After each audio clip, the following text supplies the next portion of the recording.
What you cooking? It's Sunday. I'm just mellowed out. I'm just chill. I'm chill. So what I did today, right? Woke up early.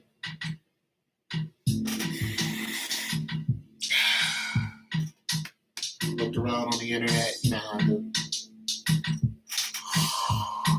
Saw a refrigerator I wanted. So I went and bought it.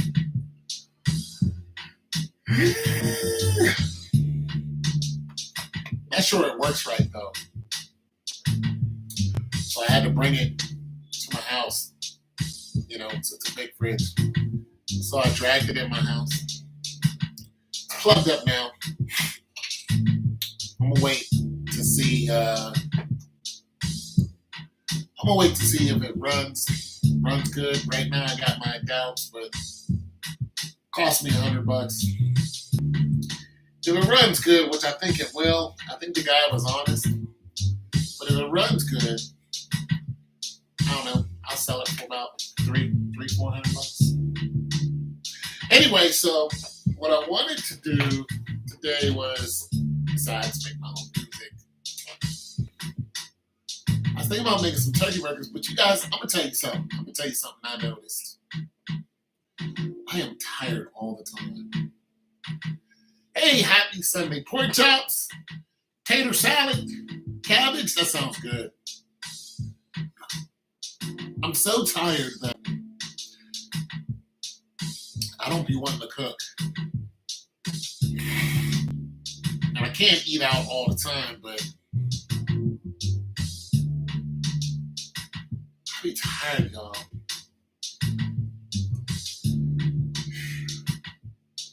The refrigerators, I'm gonna tell you something. When I move a refrigerator now, the refrigerator isn't as heavy because I've been lifting weights. You know, I prepare for lifting a refrigerator. I do exercises that help me move the refrigerators. You know, that's what I have in mind. I don't have, I gotta get in a fight or I gotta impress a woman. Whenever I go to the gym, I got one thing on my mind: refrigerators. They are heavy, and most of the time I'm moving them by myself. So I noticed that when I was pushing it up the stairs, it wasn't heavy. I was like, okay, I'm getting stronger. And I also noticed that once I move a refrigerator around a little bit, it zaps all of my energy. Like I am just like, I don't want to do anything. So I got to figure out something. And one thing was, start taking some one-a-days, some Min Ultra. It's not a commercial, but it's something I'm considering. I'm considering some more one-a-days with iron. I'm gonna tell you something I have started taking because I'm always oxygenated. Iron. So I start popping these. You gotta be careful when you take iron. But when I was younger and would run a lot, I would like one time this when I was like in my 20s, and I would just go out and run. You know what I'm saying? So I was out running. It's a nice day like it is today. I was feeling all right, and then I noticed that I couldn't catch my breath. And I was like, this is weird. Because I was a middle distance runner. So I go out and run like 3 or 4 miles. It's nothing to me. But I couldn't hardly catch my breath. And I ended up on the ground. I ended up doubled over. And I said, what's wrong with me? You know, and then I got with some other runners and we hit the track. We were just doing some 800s. And after the first 800, I was winded. And I'm like, something's not right.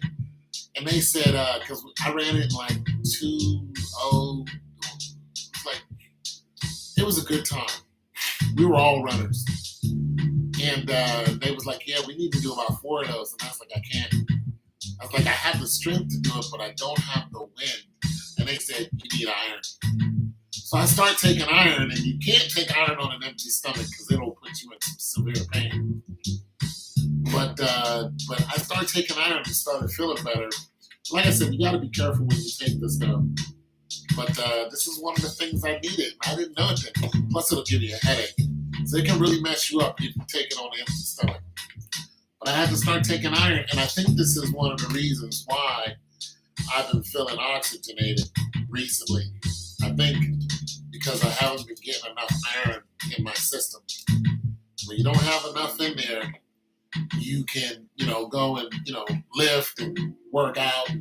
You can tell I've been working out, you know what I'm saying? You can see it through my shirt.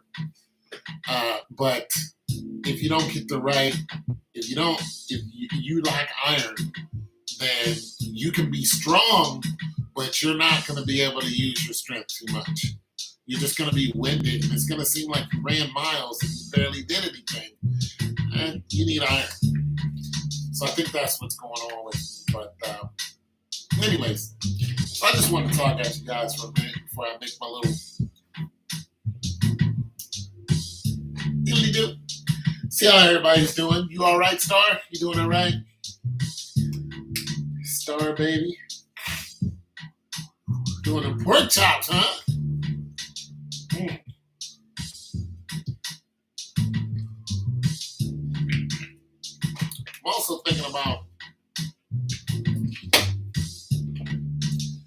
I'm also thinking about starting to buy food that's already made, because you find that's all right. That's good. That's what's up. You've been watching your sugar intake. You gotta watch your sugar intake. I've been trying to slow down on these because they have a lot of sugar in them. Drink more water, water. So yeah, you gotta watch your sugar. You've been watching your sugar intake. How about your sodium? How's that doing? Sodium low? You doing all right? What about your caloric intake? You have an index for that? No, you better get one. So yeah, so I'm getting stronger. Like that video I put up where I put a 165 over my head. I can actually lift more than that. Not much more. Probably about another maybe 10, 15 pounds. If I struggle, if I could probably put a 180 over my head. But it will cost me. Like I'll be like this.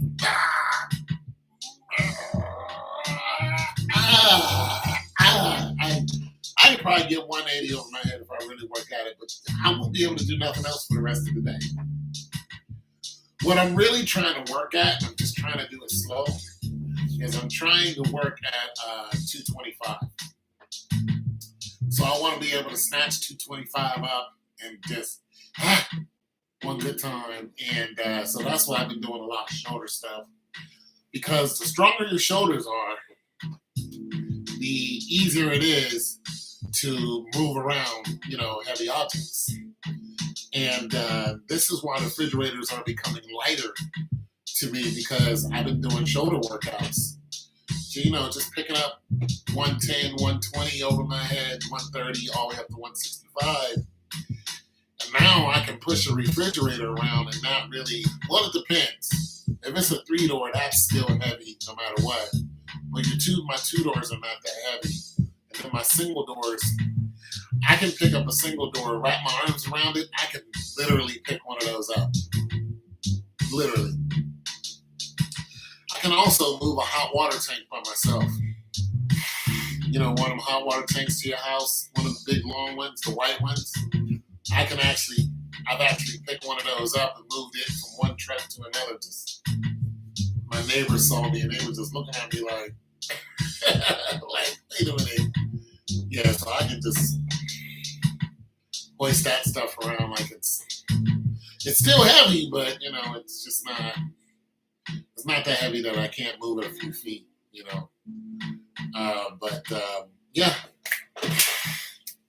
So yeah, food. So food, this is why, I want to talk about food for a minute, because I'm thinking that, when you get into fitness is expensive, right?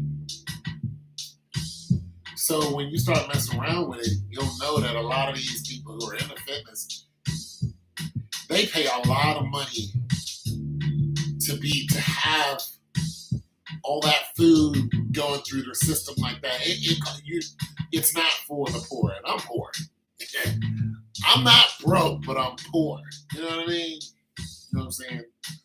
And all the money that I have goes into, like, whenever I do something, I don't care if it's just gas, I invest it. Anything I do is an investment. Years ago, my doctor prescribed me a multivitamin with iron 3 times a day. Ooh. And I turned into Superwoman up all night cleaning. Yeah. Once I discovered that was too many, I cut down to 1 a day. Yeah. And I was fine. Yeah. Listen, I don't want to be up all day. I don't really need to be Superman. But I remember back when I was like 52, I could go in the gym. I remember one day I went in the gym. I bench pressed all the way up to like 300 something.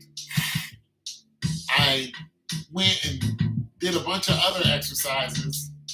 Then I went outside, I ran, and I had so much energy. I ran around the block a couple times in the parking lot. Then I came back in and I started benching. Then I had all this energy to burn off. And, I ain't got no woman, so I can't jump in the sack and burn it off. But I had all this energy, and I was like, damn. Like, I was just doing all these different exercises. And I just kept exercising to try to burn off all this energy before I went home and sat in the chair. And it was crazy. I'm just like, oh, my goodness. But nonetheless, I wish I still had that energy. And like I said, it's only a couple of years ago. A lot of people in the gym don't even know how old I am. They think I'm in my 40s or 30s or something like that. I'm just like, nope. I'm almost a senior citizen. No, I needed my rest. 3 was too much sometimes. You just have to use common sense. Yeah. Yeah, so do you know what milligram it was? Because this right here is 28 milligrams. It's 28 milligrams right here. Now, I also picked up, because I heard this was good for you, but I haven't taken any yet. I picked up some flaxseed oil. I need to study exactly what this does, but I picked it up from Kroger's. And it says 1,200 milligrams of flaxseed oil. So I've heard some good stuff about it, but I haven't taken it yet. So let me look up real quick what it does.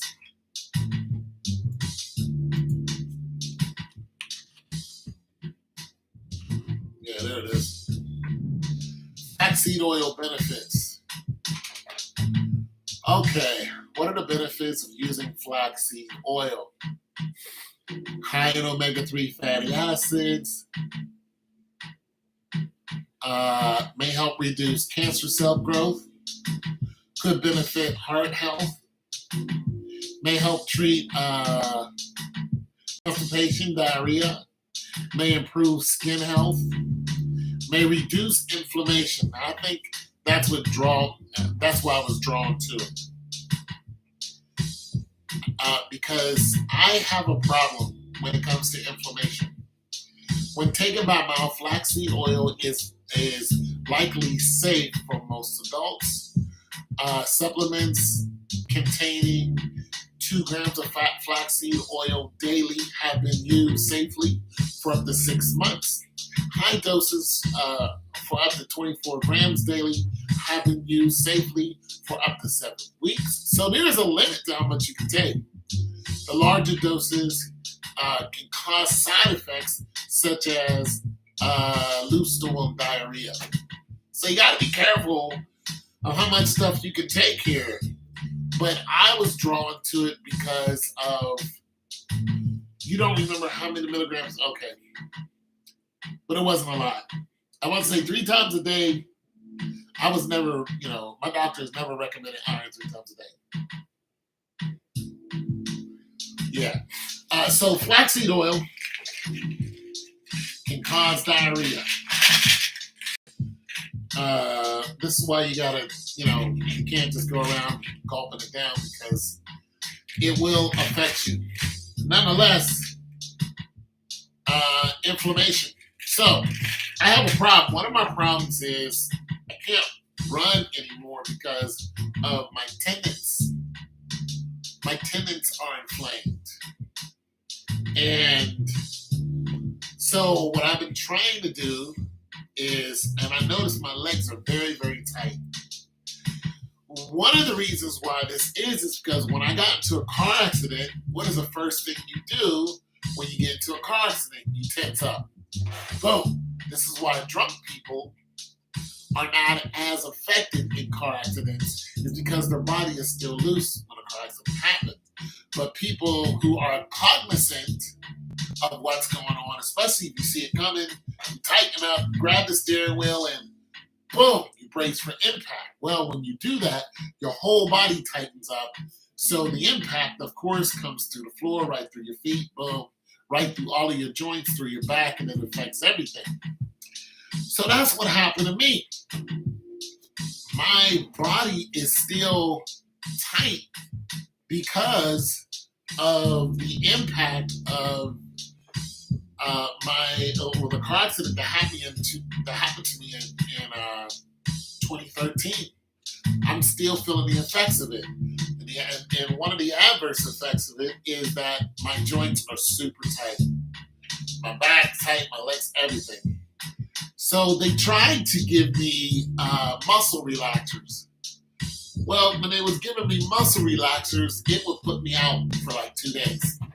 I would be walking around high as heck, for 2 days, a week, and all that stuff, and can barely do anything. I live by myself. I can't afford to be out of my damn mind because, there's idiots around here. And,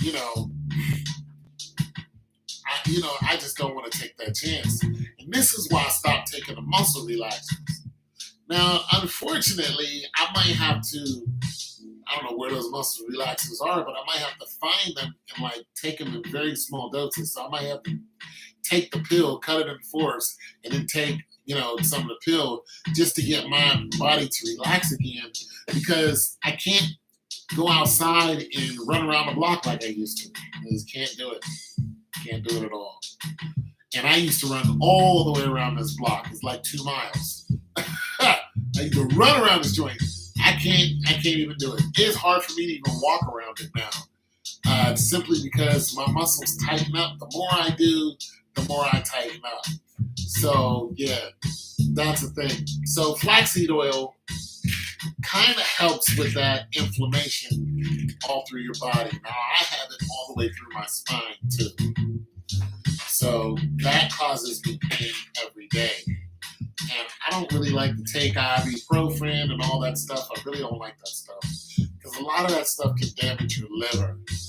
So that leads me to another alternative that is not addicting. Of course, ibuprofen's not addicting, but nonetheless, well, not addicting to me. You know what I mean? But yeah. So yeah, just some stuff I just wanted to talk about. And yeah, so I'll start taking these and see if it does any good, but I'm not gonna take them like your ex texted me 3 days ago, but I didn't respond. What are you talking about? Little man, little young boy. Oh, he trying to get that old thing back. He trying to get that body rockin', knocking the boots. Oh yeah. Yeah, he trying to get that H-Town back. I want that good love on it. My bad. So I tried to write something to this little beat you hear right here. It's all smooth. I tried to write something. Didn't come out right. But I started working on some tunage.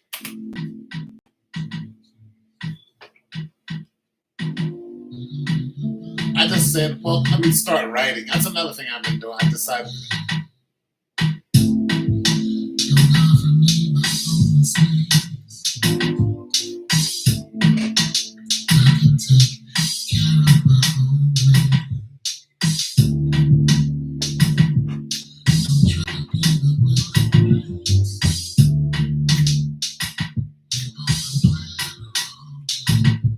Just try a little something. Now, this is what my vocals didn't do right.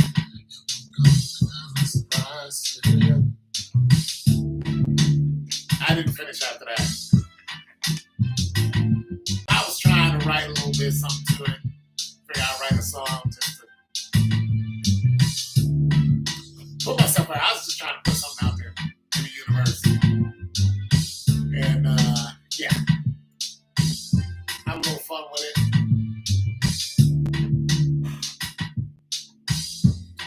So I got all this music that I've made, and you got to get back into writing this week. That's my goal this week. You know what? Oh, he's 6'6". Oh, excuse me, Mr. 6'6". Size 13 and a half shoe, 240 pounds. Okay, 6'6". Go ahead and get your old 6'6" man in. Ain't nobody jealous around here about no 6'6". Don't nobody care because you'll do this 6'6". Well, shoot, go on and answer his text then, Mr. 6'6". Size 14, excuse me again. Okay. You ain't gonna never be happy with nobody else. Dude 6'6". Oh, it's over. I can't help you. I'm only 6'2". My shoe is only 13. I can't. There's nothing I can do for you. Well, my last boyfriend was thick. Well, then go back to him because I can't help you. I can't help. I met a woman who was 6'6".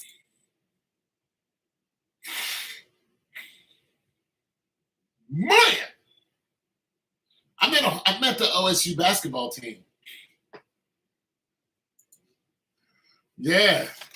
One day at the club. It was all at the club one day. It was just, did I just do that? Yeah. And they were all just hanging out. Everybody was in the parking lot. Club was closed.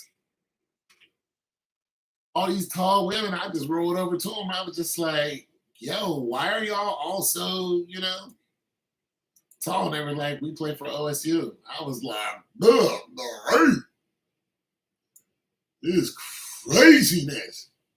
I mean, the white girl was 6'5". It was crazy. And the white girl smiling, just looking down at me. I'm like, are you kidding me? A white woman this tall. And like two of them, they were just looking at me, smiling like, I'm like, wow.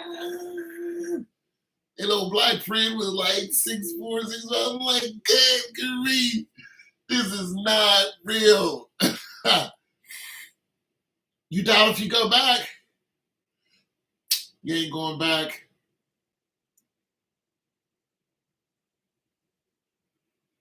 Yeah, see, he got the hazel eyes. You got to go back. You might as well go back. Ain't nothing out here. I can't help you. I'm not cute. Don't come over here expecting something different because I ain't cute.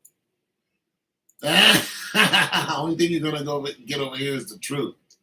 You want the truth? Come on over here. I'll give it to you. Do I look fat today? Yes, you do. Is my hair out of place? Yes, it is. 100%. You come around here, you're going to get the truth.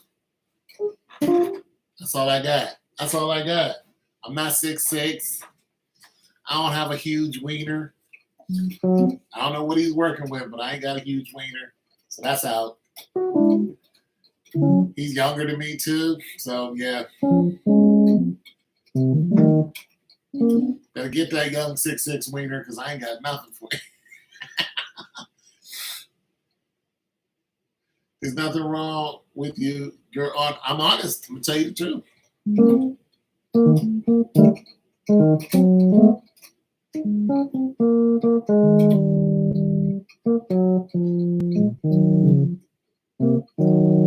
Age ain't nothing but a now. Age means something. I can't blow you back out. Those days are over with. About 20 minutes, if I'm lucky.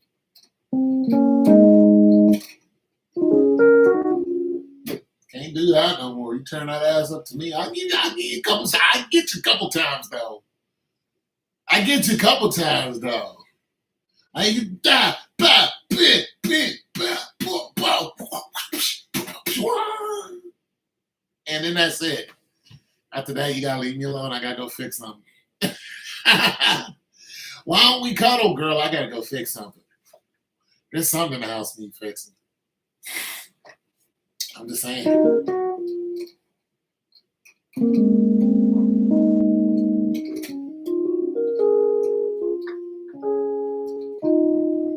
Can't be laying up under you all day.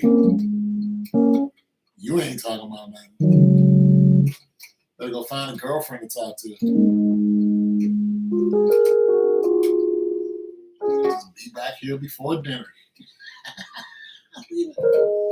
You going to your girlfriend's house? Okay, fine. Just be back here before dinner.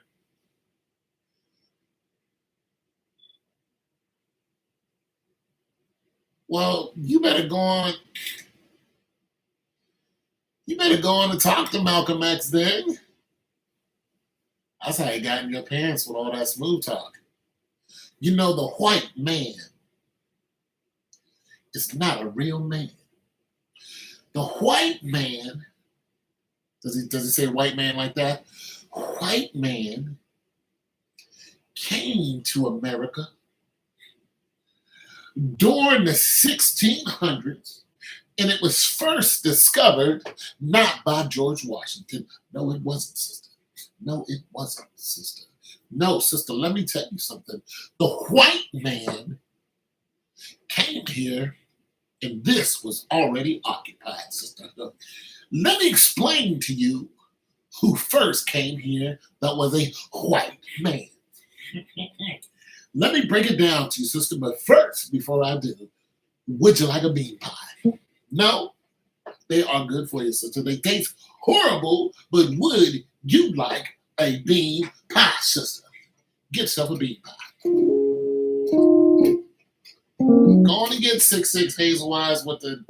I'm tired of hearing about them. Go on and get your 6'6" with Mr. Big Dingaling.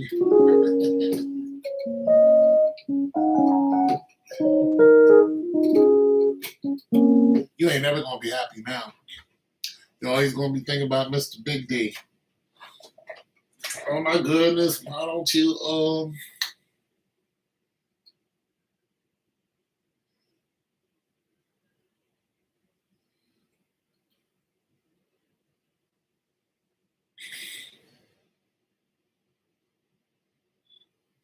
why are your girlfriends like that? Why you got girlfriends like that? You must look good. Well, if you look good, women are like that. You got a big caboose? You got a big caboose, women to do that to you. Because women, when women look at another girl's caboose, all they think is, you're going to take my man. It's probably true. Or at least you're going to screw him. It's probably true because y'all know we like big cabooses.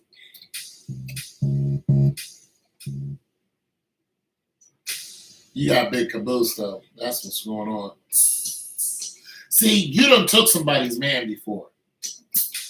Now you got all these things, stuff in your head. Whose man? You stole somebody's man. You did. Stop me when I'm wrong. You know I'm right. You got a big old caboose. You done took somebody's Negro, and now you want to hide. Now you hiding. What you hiding for? See, that's what I thought.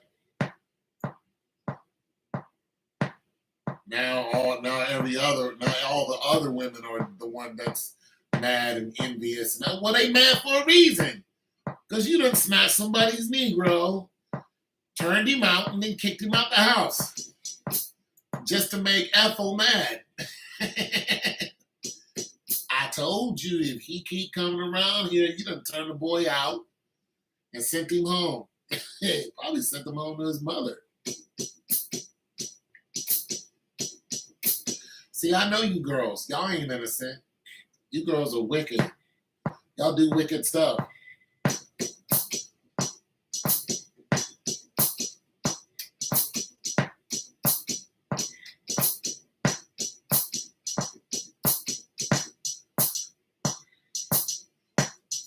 Y'all are wicked. Y'all do wicked stuff.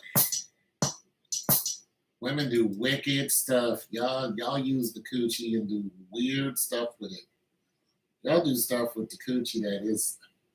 No, I don't believe that. I believe you do it too. I believe you do it too.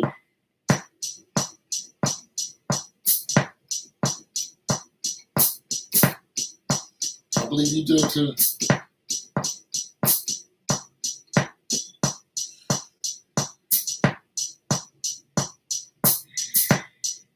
You was young once.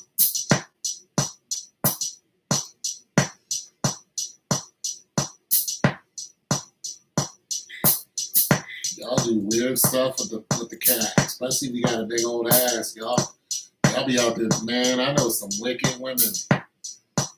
Y'all just be out there doing wrong with the coochie, y'all be missing.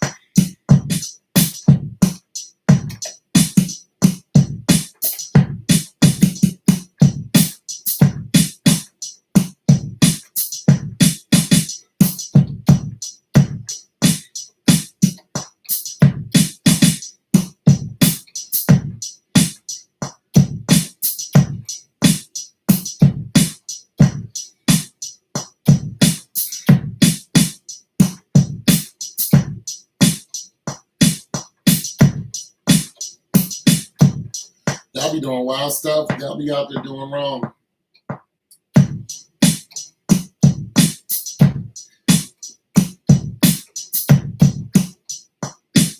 messed it up. Y'all be doing wild stuff with the cookie. Yeah, y'all out there. You was young once. Out there wilding on the street. Oh, I don't do that.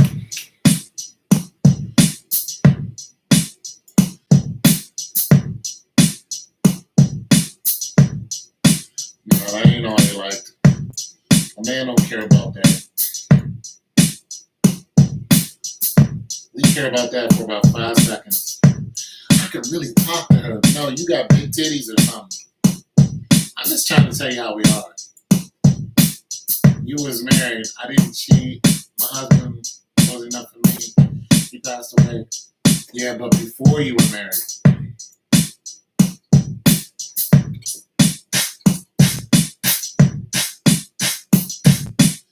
Before you married, you was a little wildcat.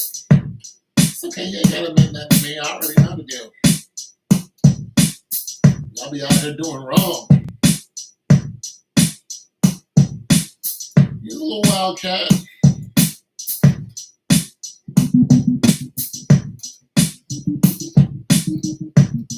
Hurt somebody up.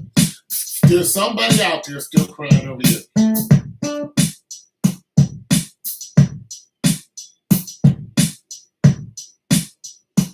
Wow. Okay, I might be wrong then. But there's some guy out there crying over you. You can't tell me there ain't.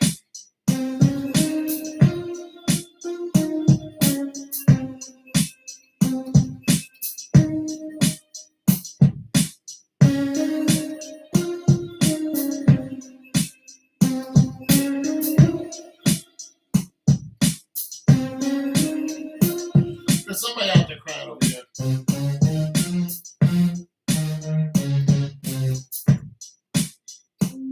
Somebody out there's like, ooh, that girl.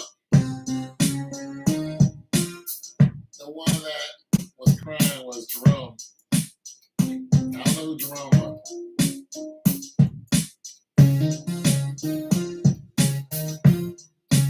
Yeah, see? Dang, your husband must have died early.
had cancer and died from it. Yeah, my mom died from cancer, pancreatic cancer.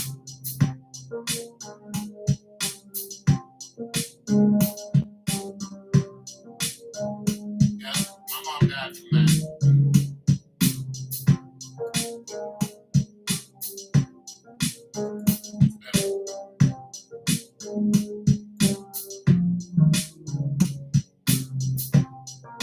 That's awesome.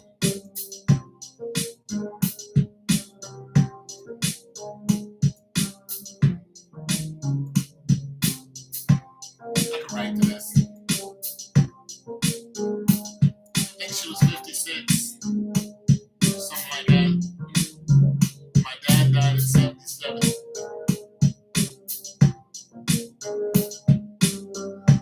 With bitterness in his heart. Still mad at her.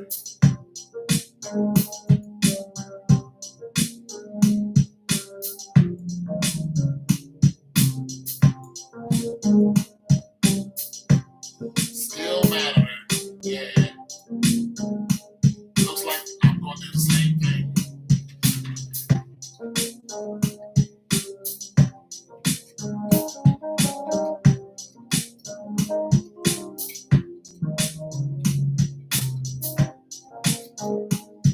Yeah.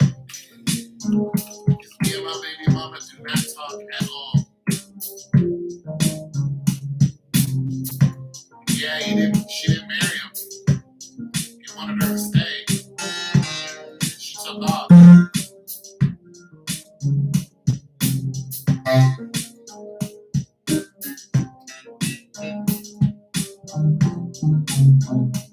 She couldn't do it. Her dumb ass.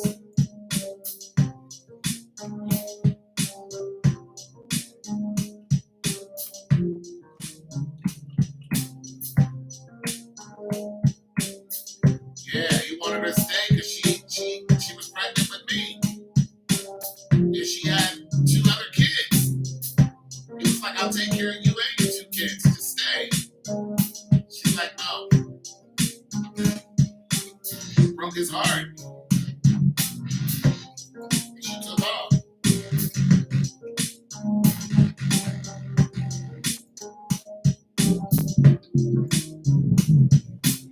Took off.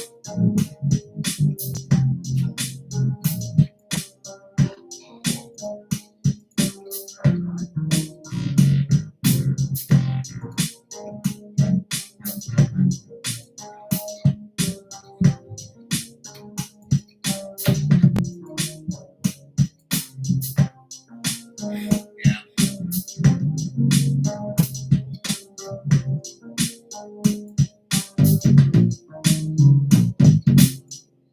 Yeah, he took off. That's what happens. That's what happens when people have children and things don't work out. That's why you gotta watch who you have kids with. Stop blaming everything on the father. Oh, he's a deadbeat dad. Well, the mother left. If the mother takes the child and leaves and he's in another state, what do you want him to? He doesn't see his child. You moved to another state. He begged you to stay and you moved. So, yeah, I don't. That's why I don't believe every woman crying about, oh, he's a deadbeat. No, where do you live? Do you live near him? Because if you don't, like I had to get on freaking airplanes and you know how long it takes to get to Atlanta from Ohio on a Greyhound bus? Remember when JetBlue, the plane accident, JetBlue that flew over the Everglades? It was taking that short trip over to Florida. I was catching that same plane to go to Atlanta. I was catching that same route. It flew over the Everglades and then it sank in the Everglades and got all the people died from the crash and alligators. Yeah, I was catching that same flight because it was cheap. Oh my goodness. Oh my god. It's just he's a deadbeat father. How much money it costs to catch those planes and then get down there and don't see your child. Get the hell out of here. That's why I don't believe every woman at all. Now she didn't want to marry.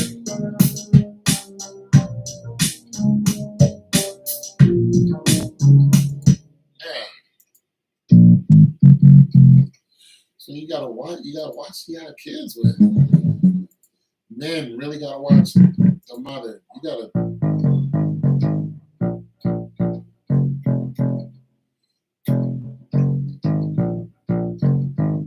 I like that.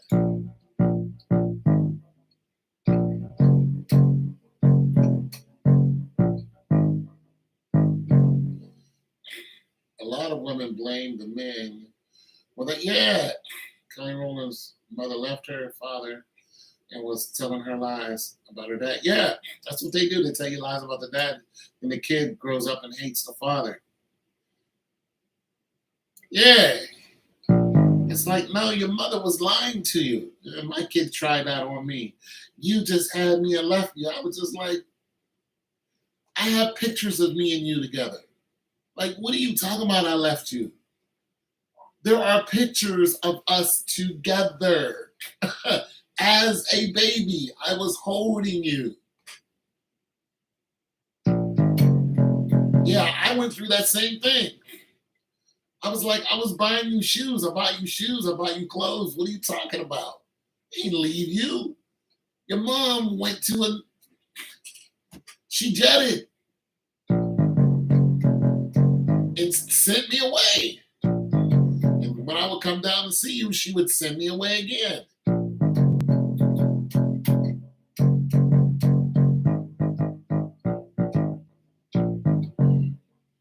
Yeah, like, I'm not trying to hear. I am bitter towards that whole thing. Because when women get to crying about something, I always go, I want to hear the man's side. I don't never go, oh, yes, I hear it. I'm like, nope, nope. Let me hear what the man has to say. And then I'll make my judgment.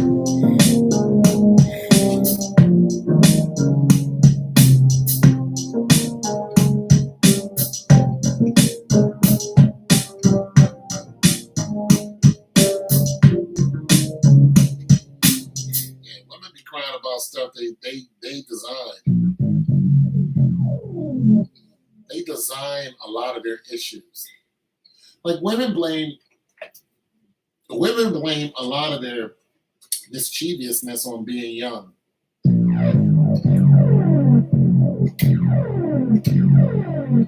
I was young. It's just like you were 25. When do we cut off I was young? You're 25.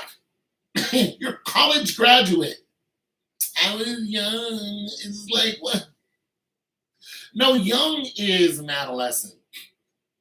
I figure once you hit 18, you can never say you were young. Once you hit 18, you're responsible, like you're out here working. No. You didn't know you was hot in the ass. Like, just be honest, you were hot in the ass. You wanted to be a thought, and or you wanted to hook up with this older man. Like when they blame stuff on older men, that just burns my ass. I'm just like, wait a minute. This man didn't incite and incorporate a whole bunch of wisdom on you to make you go out here and act a fool. You're 20 years old. You're a responsible human being. That's just that. We're not going to just keep going and saying you were young. Now, if he's talking to somebody who, middle school, yeah, he wrong all day. Like, that's young to me. You know what I'm saying? He offered, somebody in middle school some candy and she gets in trouble and does some old good. Yeah, he wrong. Like, that's all out wrong, but you're 20 years old. and some 35-year-old comes and you have 3 kids with them. And you blame all of that on him. Wait, come on. 3 kids? You didn't learn after the first one? Come on. I'm just saying, where's the cutoff date for I was young? You're in high school, okay. But if he's in high school too, then what are we doing? If you're in high school and the guy is already, seasoned, he's some 30-year-old, okay, I can give you was young because there's stuff that he knows that you're just not going to know because you're still covered by your parents. You're not really in the world working that much. You're still relying on them. Even if you do got a little job, you're not solely relying on yourself. So you're just not all the way mature in life right now. You don't live on your own. You're not walking outside and getting into your own car and paying your rent by yourself. You're just not doing that. That type of maturity, once you leave, your parents' house, okay, that's different than you're still going to high school. You know what I'm saying? So some guy who's been at high school for 10 years comes along and says something to you, and then you get pregnant by him. I can understand you were young because it's just stuff that a person out of high school just knows more than somebody who's still in. So I can give you I was young. But when you're 20, 22, you just out here acting a fool, I'm not trying to hear I was young because you're a responsible adult. And I don't care if the guy is 60. It's just like, no, you should have known better. But you got 3 kids with this man and now you were young. No, I don't feel sorry for you. I don't. I don't. I don't. You made that decision on your own. Don't tell me that. Men never do anything. Well, see, me and my brother are both a victim of that. Saying that the man didn't do this or that, so we don't listen to none of these women crying unless you got taken advantage of and it's clear. You're in high school, he wasn't, he's clearly older, that type of thing. You know what I'm saying?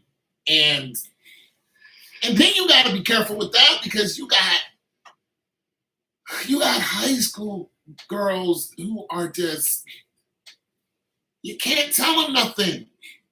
I mean, being young is beautiful and dangerous because a high school girl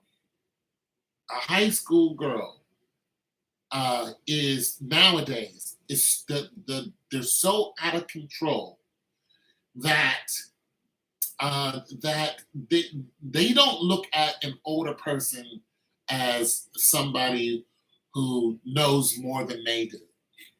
They look at an older person as, ooh, you're old. You disgust me because you're old. They don't look at that older person and say, I want to absorb some of your wisdom. They don't go to the grandmothers and try to absorb their wisdom. They go, ooh, grandma's old. Well, we're all young and not exactly stupid, but we all are young and we're just ignorant. Being stupid is you don't have you decided not to learn something. You went and done something and you knew better. That happens when you're still a child, a child. Once you get into high school, you know if you touch a hot pot, you're going to get burned. You just know it. So and then some of the high school girls chase older men. For one, they grew up around them. So they emulate uncles and their dads. And if they have a really, really strong male figure around them, they're gonna look for that male figure. And sometimes they look for that male figure a little early. So you got a dad who's just a strong father figure, and like he holds down. You done seen him whoop some ass. You done seen him like get hurt and didn't cry. You seeing him do some stuff. He done came to your school and, held it down. He done took on three other men who, said you had a fat ass. That dude, you're gonna look at that dude and go, that's my dad. Like, I want a man like that. And then when you come across that dude, you know what I'm saying, you're gonna start looking at him. You might not even say nothing to him. But trust me, that guy knows. And it's probably one of your dad's friends. Somebody who's cool with your dad, and he's like, yo, I see what you're doing, but it's not gonna happen. Like, just a straight up good dude, but he knows that you are doting on him. He's like, I know what's going on, but it's not gonna happen. But I know why you're looking at me like this. You're looking at me like this because of the way your father is. So, you get some girls who start emulating, well, they want to emulate what their father is like. And they love their father, and they're going, I want a man like this. And just same thing with sons do the same thing. They want a mother. They want a mother figure kind of in a wife, but they don't want the wife to be the mother. They just want her to have some attributes that the mom had. The mom used to cut his peanut butter and jelly sandwich in half. Nah, you start dating a girl, and then she finds this out, or she just does it. He's gonna be like, yo, like, I might have to keep her because she cut my ham sandwich in half, and when she packs my food and sends me off to work, like, I open up my lunch and it's like that sandwiches in the like just the way mom used to do. Like, so there's nothing weird about it. It's nothing.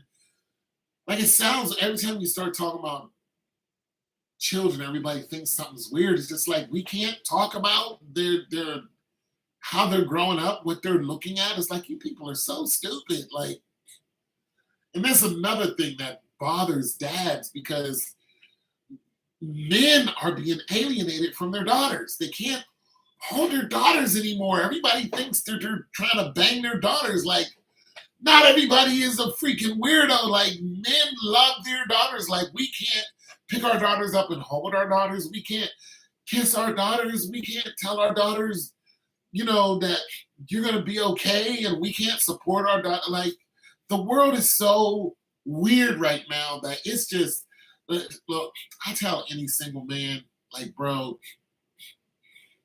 if you can help it, don't date a woman with kids. If she has little girls, don't do it. Because today's world, I mean, you can't be around girls because it's just so dangerous. One accusation will send you to jail. And then you have to fight your way out of that. It's just like, just date the woman. Like, date the woman. Don't date the kids. Don't date. Like, look. You got two girls, 13 and 15.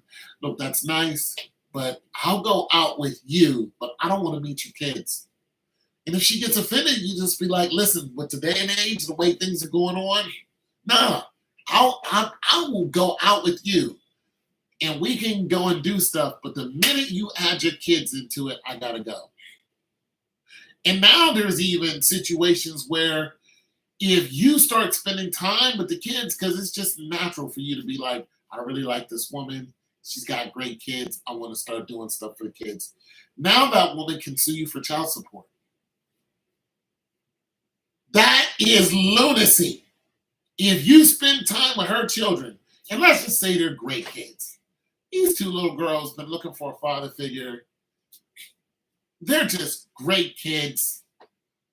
They've been having it a little tough because dad's not around. You step in, you start fixing their bikes, just stuff.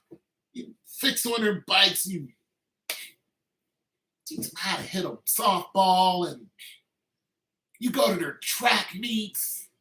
You know what I'm saying? They show them how to fix stuff. You just do stuff with them. The mother can turn around and be like, yeah, I'm going to get you for child support. Can you believe that? Because if you're like, it just didn't work out between me and you, next thing you know, you get a child support letter. They can do this now. There's no room for men in this world. There's no room for us. There's no nothing. This is why you have so many men who are going their own way. They just don't want to deal with the woman because the female, unless she's a woman with no children, and then you're still risking it then. But if you're around children, it's best not to be around them. Like these kids around here, they try to get my attention all the time. I don't talk to them. These little girls will say hello to me in a minute. If they wave, I might wave. But when they start trying to talk to me and get my attention, I will not talk to them. I'll just keep walking like I never heard them. Because one accusation, one false rumor, one whisper, anything, the police are coming to my door. And then I have to explain to them what I did not do. And then if that whisper goes around the neighborhood and everybody, is looking at me like I did something that I didn't do. And this is happening everywhere in America. All over the place. These men are getting caught up in the stuff that they didn't do. It's just like one guy lost everything. He lost everything. He lost his family. He lost his job. He lost money. They put him in jail because a girl said he did something he simply did not do. He's like, I don't know who you're talking about. Police came to his door, picked him up, put him right in jail. He had to fight his case from in jail.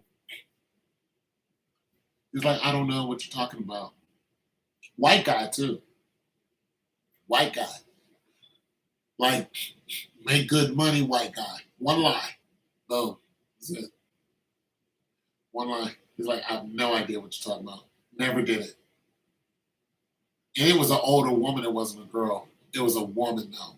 He was like, I don't know what you're talking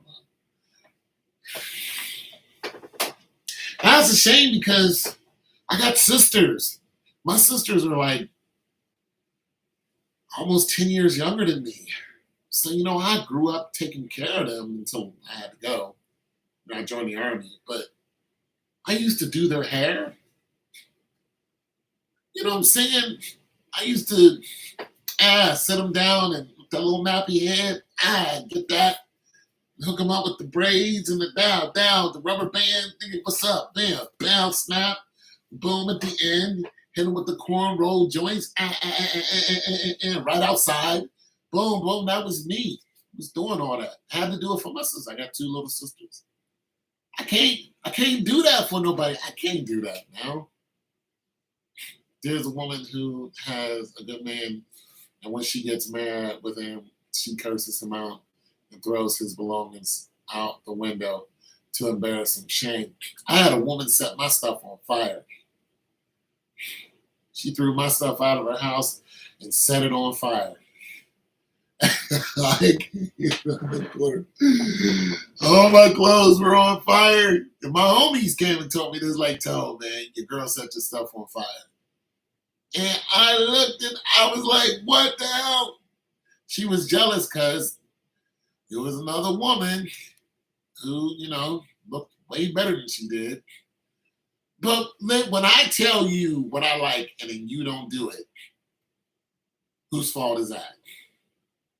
If you are, this girl was 5'1" and about 270 pounds. Now, maybe I should have left her alone. But she called herself liking me. So I said, okay, you like me, it's cool. And she had two great little girls. This is what I'm saying. She had two great little girls. Her little girls were so much fun. And they were like little. They was like, I don't know, maybe 5 and 8. And they were just the coolest kids. And I was like, listen, you want to date me? Okay, fine. But I tighten it up a little bit.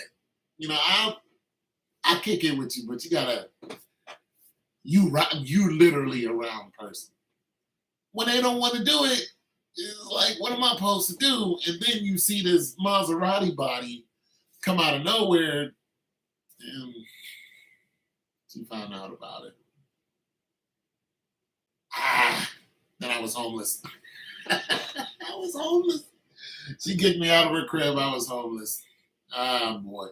She tried to come back to me, though. I was like, nah, you burnt my clothes. Like, what am I supposed to wear? It is what it is, but nonetheless, it's dangerous out here now. So I can date a mother, but I don't want to meet her kids. I just don't. I'm sure you got grandkids, but I just don't like the way the world is. And I think it's just safer, especially I'm older. You know, I'm not trying to fight with anybody and all that other stupidity, huh? What you want her? Go ahead, take her. We take your woman. You go ahead. Shoot. Yeah, I'm going to sleep. I'm just, I don't have the energy to deal with some of the stupidity that's going on. And I feel sorry for, the 72% children that are growing up with no fathers. It's a lot of households growing up with no father. I feel sorry for them. Because, little boys and girls need fathers. They need a father figure. And they're not all hellions. It's just that they're angry because there's no father there. A mother can't be a father. She can't. A mother cannot be a father. Because a father will straighten you out. And a mother, she may curse you out. Like I saw this mother the other day. She had 3 kids and she was cursing them out left and right. Right there at Kroger's. She was just cursing her ass out. Mother effer this and black eye. She was just hitting them with the strongest curse words. And I was like, this kid is 11. And of course, I can't say that because it's none of my business, but I felt sorry for the little boy. There's like 3 boys. She was cursing them out, but if she's raising those 3 boys on her own, she's probably fed up with some of the stuff they're doing. And the reason why you're fed up is because you're not a man.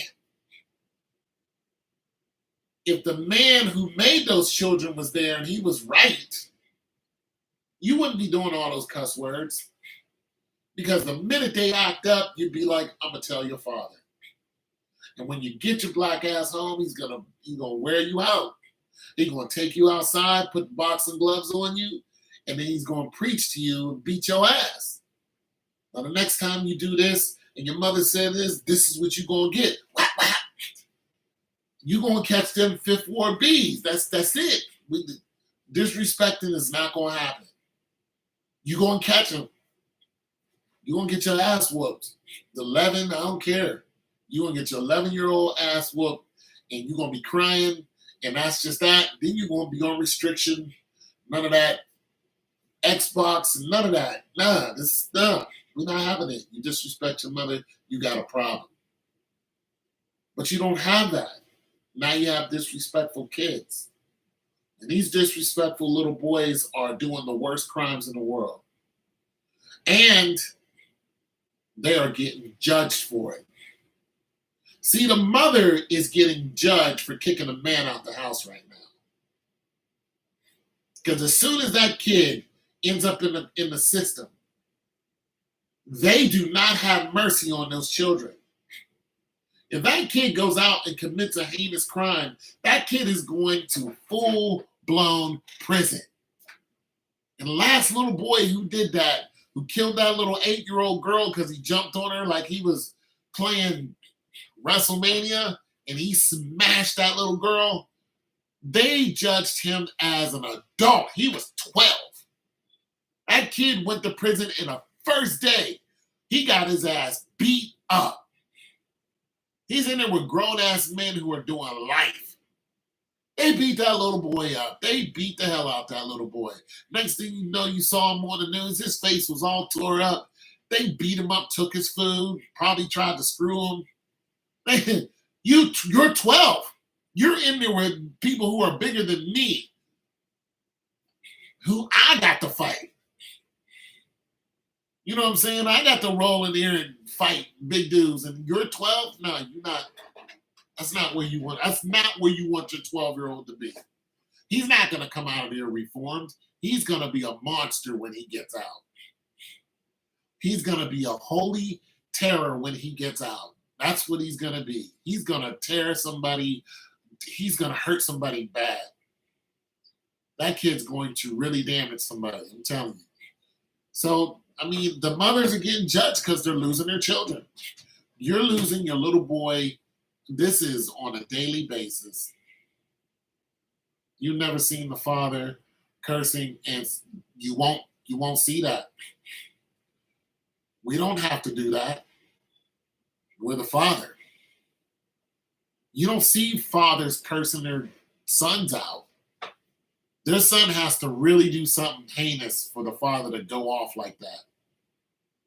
You just don't see it. You see the fathers, setting them straight, but you don't see mother. No, you see the mothers doing that because they're trying to be stronger than what they are. And they're trying to have emphasis on and meaning on what they're saying, because there's only listen, that little boy who's 11, tomorrow he'll be 15. Try cursing him out when he's 17. See what happens. Try cursing him out 7 years later and tell him what he ain't going to do. And you better be a strong, physically strong mother, because that little boy's 17 now. He's faster than you. He's younger than you. His healing factor is better than yours. He's been fighting on the street. He's got more practice at combat than you do. He's going to take you down quickly. He's going to, as soon as you raise your hand to him, you swing on him, you're not going to be his mother. You're going to be an opponent. And if he jumps on you and starts beating the hell out of you, you're going to come to the realization real quick, for one, the words you were using on him were very, very harsh. Very harsh. And he's going to do what he wants. And now you're going to call the police. And when you call the police and they come and they try to deal with him and he's still angry, well, the police can shoot and kill that kid. And they have. They have. Police have done just that. And now you don't have a son. He's gone. You better be careful, because babies grow up. Little boys grow up to be grown-ass strong men. Fast, quick, lightning quick. And they don't have time to deal with whatever mental issue you got from your lack of dick. They don't care. Because right now they have to go. They got things to do. And you still dealing with whatever's going on in your mind, that child is not going to deal with it. That kid's going to come at you like a bolt of lightning. I haven't seen mothers scared of their children. I've seen it. Don't know how to control them. Don't know what to say. Little boy is a man. I dated this one chick for a short time. When I met her son, he was looking at me like he wanted to fight. I really thought that we were about to get into a fight. I really did. He was like 16, 17. She was like, "This is my son." It was a grown man. And I looked at him, I was like, "That can't be your kid. Like, it can't be." It was a grown man, 6'2", looking right at me. And he wasn't smiling. He wasn't like, "How you doing, sir?" He was like, "What's up?" I was like, "Shoot, we about to fight in this." You know what I'm saying? Like, I really thought we was gonna fight. Now we didn't, and I was grateful to that. But as a man who's seen that energy before, I recognized it. I was like, "Oh yeah, we about to scrap." But we didn't. I was grateful of that, because, like I said, they're younger than you, they're faster than you, they're doing a lot more fighting than what you're doing. And when you get a certain age, you're not fighting anymore. A lot of the older men, we're not out there fighting. We're negotiating. We fight with our words, or we'll pull a gun on you, or just leave. And most grown men, wise ones, we're not fighting. You have to really bring it to our doorstep for us to fight. Other than that, we're just going to talk our way out of it. We don't. because we know it's going to take us years to heal from a bruise. And some of them we're going to take to the grave. That's just the truth. You fall down one time too many, you're taking that to the grave. Now you're walking funny. And whatever you used to do around the house is just harder to do. You have to think about that before you get in a scrap with somebody. Like, do I really want to fall? Because if I break a rib, that rib is just going to break. You feel me? It's not going to heal right. And I'm going to always have that pain. It's going to always be jabbing my lung, no matter what I do, no matter what painkillers, no matter what operation I done had. I'm going to be in this position for the rest of my life. You got to think about that. That's what older men do. There was a YouTuber video where the guy said his mother was always whooping on him. Yeah. And when he turned 15, he caught her and told her the last time, yeah, that's the last time you'll hit me. You know, my mother, she cut that out when I got older. And I remember my stepdad told me I couldn't leave the house one day. I left the house. I was 17. I came back in. He tried to hit me with a belt. We got it in. He won, but he pretty much knew that hit me with a belt is over. We got the fight. He won because he punched me in the nose and stunned me. So I gave in. But nonetheless, I fought him. And it was just his reality, like, I may have won this time, but this little dude is 17. He's getting older, and he's getting stronger. And he might come see me. And I did see him. I saw him. Him and my mother got divorced. He ended up living by himself. I saw him when he got like 40-something, you know? And he recognized that I was bigger and stronger than he was. He wasn't talking crazy to me at all. You know, he knew it. And I respected that. You know, I didn't look for vengeance on him. But I'm 6'2" now. I'm 204, 205. You know what I'm saying? I'm out of high school. I'm quick. I'm firing on all cylinders. You know what I'm saying? My reflexes were top notch. There's no way this guy's going to win a fight. You know, and he was a karate master. But he was overweight. He was tired. He was living by himself. He'd have no job. And he was depressed. And he kept falling in the middle depression. And eventually he went and jumped off into a river and killed himself. And that's a true story. Jumped right into a river. Or right downtown where we used to fish. He used to take us fishing down there in the middle of the cold, in the middle of the winter. And he took his wallet out, left his wallet right on the side, and he jumped right in that river. And he knew, just like the rest of us, anybody who lives in Pittsburgh knows that if you go down to three rivers and you have where those three rivers meet and you fall into the river, you're not coming out. Because the current, you go down 5 feet deep. If you go down any further than that, there's a current that is tumultuous and it will snatch you and it takes you under. You cannot outswim it. There's nobody in the world who can. You just can't do it because all those rivers are coming all together.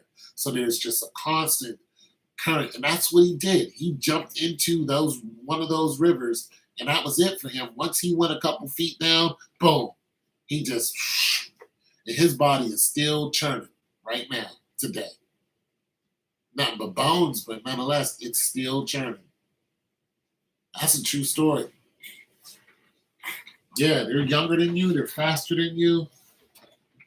I can't keep up with a youngster. They'll run circles around me. I can't. And this is the plight of the mother. There was another story where the mom, a couple months ago, the mom's face was all bruised up. It was like, who did this to you? She said, my son. She said one thing to him too many, and that was that. He was a teenager. He was beating the stuffing out of his mother. He just had enough. And, I mean, I don't know who was right or who was wrong. I mean, I know beating up your mother's wrong, But you don't know how he grew up. You don't know what was said to him. She could have been calling him little mother effers and nigga this and nigga that. She, she could have been cursing him out every 5 seconds, hitting him with a belt, with a switch, punching him in the face, lying to him, telling him his father was no good. Then he grows up and his father, lives right down the street, but he wasn't allowed to come see you because of a court order. Then he finds out that, I don't know if this is true or not, but I'm saying this is happening. Then he finds out that the mother had a stay away order and for the dad to stay away from the kid and her. And this is why he never was around. And when he's asking about the father all of his life, she'd be like, your father did this and he lives in Hawaii or whatever. Turns out he lives right down the street. And when you finally meet him, he's just like, yeah, I've been living here all your life, but I couldn't come see you. Because there is a stay away order. If I come to see you, I would have went to jail. Go home and ask his mother about it and wait for her to lie and call him a name. Lights out. He's going to beat the hell out of you and say, I did it and I'll do it again. So women have to be careful nowadays. Like these women who are opening their legs and having these children, if you're not married, and if you're not good to your man, like if you don't use the vetting process, like you're going to a club, you meet a guy, you get pregnant, and that guy peels. Okay, here's one situation where I was listening to Second Date Update, a radio show, and this woman met this guy. They had a one-night stand. They both liked each other. It was cool, and she gets pregnant. She didn't know she was going to get pregnant. He knocks her up. But I mean, if you're an adult, you're screwing without rubbers, you get pregnant, right? She gets pregnant. She lets her parents know because she's still close to her parents. Now, these are white people. She lets her parents know, and her parents are like, okay, this is what we're going to do. We're going to go ahead and take care of you. We're going to go ahead and take care of your baby, but you have to move, and don't tell the father. They didn't know anything about the father, but they told her, you're going to move. We're going to take care of you. We're going to take care of your baby, but you cannot tell the father. And being that she's so close to her parents, she agreed. And she was vulnerable because, she's with child. She agreed, but she was like, I really felt bad that I wasn't able to tell him that he has a child. So what she does is she waits 3 years, calls the radio station and says, look, I want to do a second date update because they still live in the same state. And she said, this is what happened. I went out with this guy. It was great. We went home. We did the adult thing. And I didn't hear from him, for whatever reason.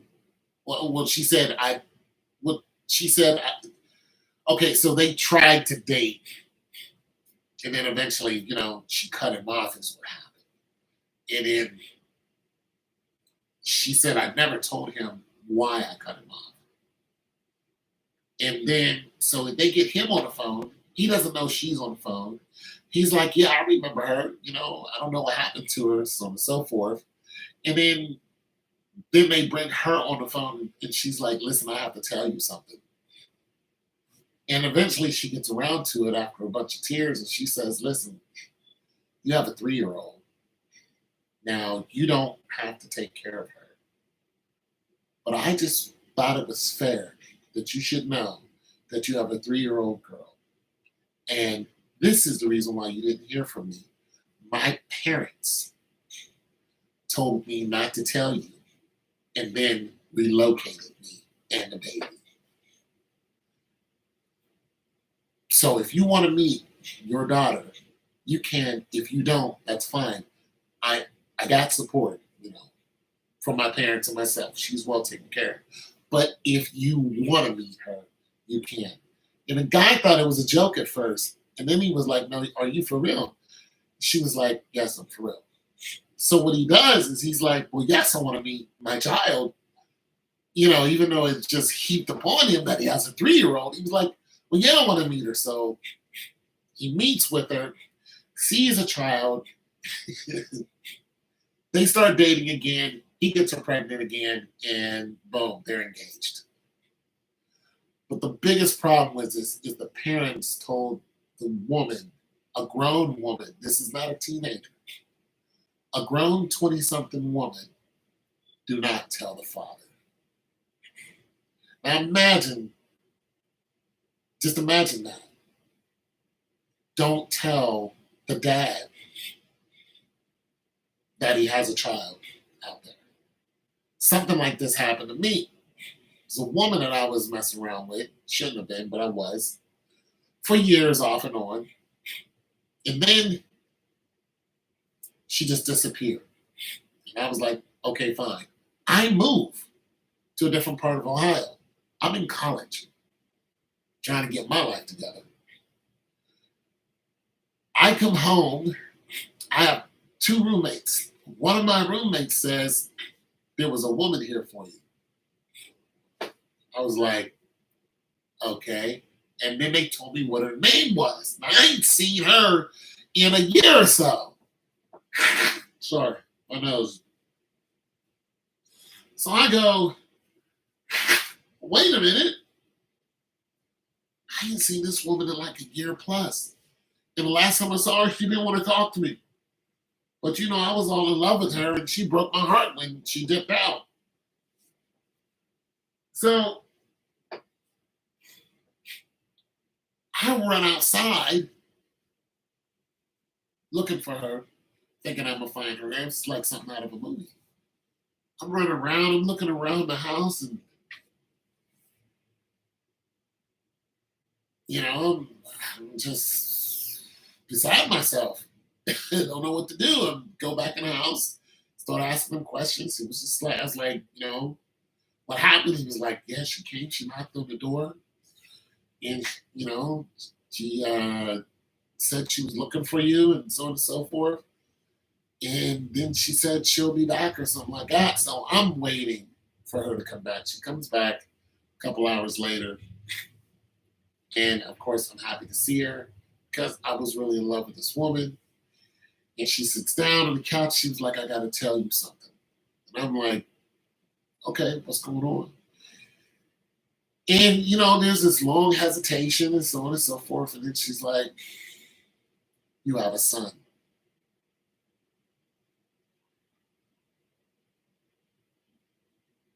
"What you mean?" She's like, "Yeah, you got a son." Like, "I ain't seen you in a minute."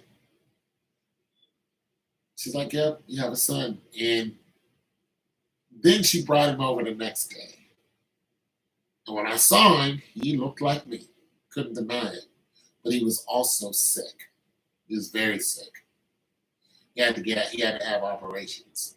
He had a breathing tube in his mouth, and he was just, how messed up I felt when I looked at my son, my only son. I'm looking down at this child who I haven't seen. This kid is 6 months old. She could have been told me about him.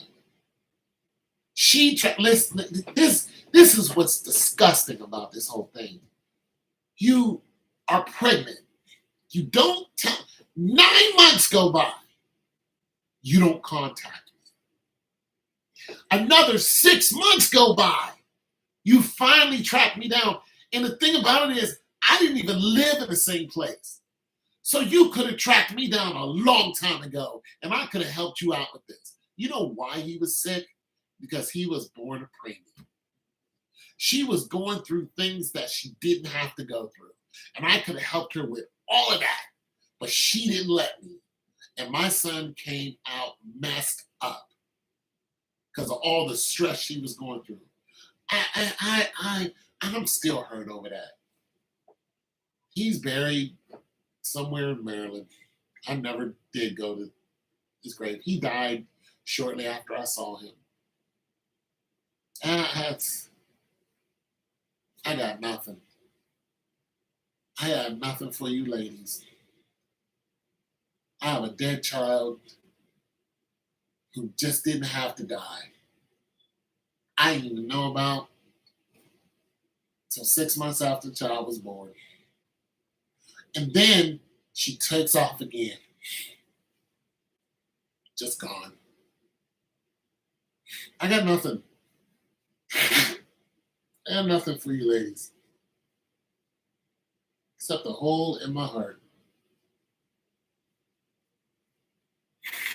This is why I just don't buy the stories that women try to sell us anymore. I just seen too much. I've seen too much. I mean, and when it happens to you,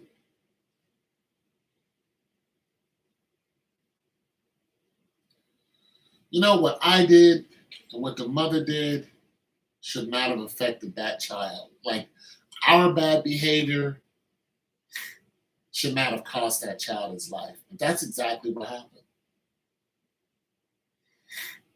And I can still see that child today. His name was Aubrey.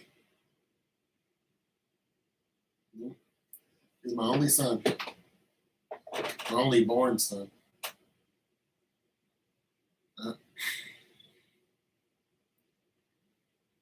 He couldn't even, he could barely breathe. I was just in tears. I was all messed up. I messed me up for life. Just messed me up. I messed me up good. I still loved her though, but it just made me look at women different. Because, you know, I had this whole women are, I put women way too far high. But after that, it just, what it did was it made certain women my enemy. When I smell a fraud, when I think that a woman is about to act up, I don't even give it a chance now. I just evacuate the premises because I've seen it before and I know the end results. No matter how good looking you are, you ain't right. Not all women, but when women start leaning towards that kind of, you know, when they start acting a certain kind of way, I just, especially if they want you to sleep with them, I'm like, nah, I'm good. You some type of faggot or something you don't want to. No, I just know that sticking my dick into you is not going to edify my life.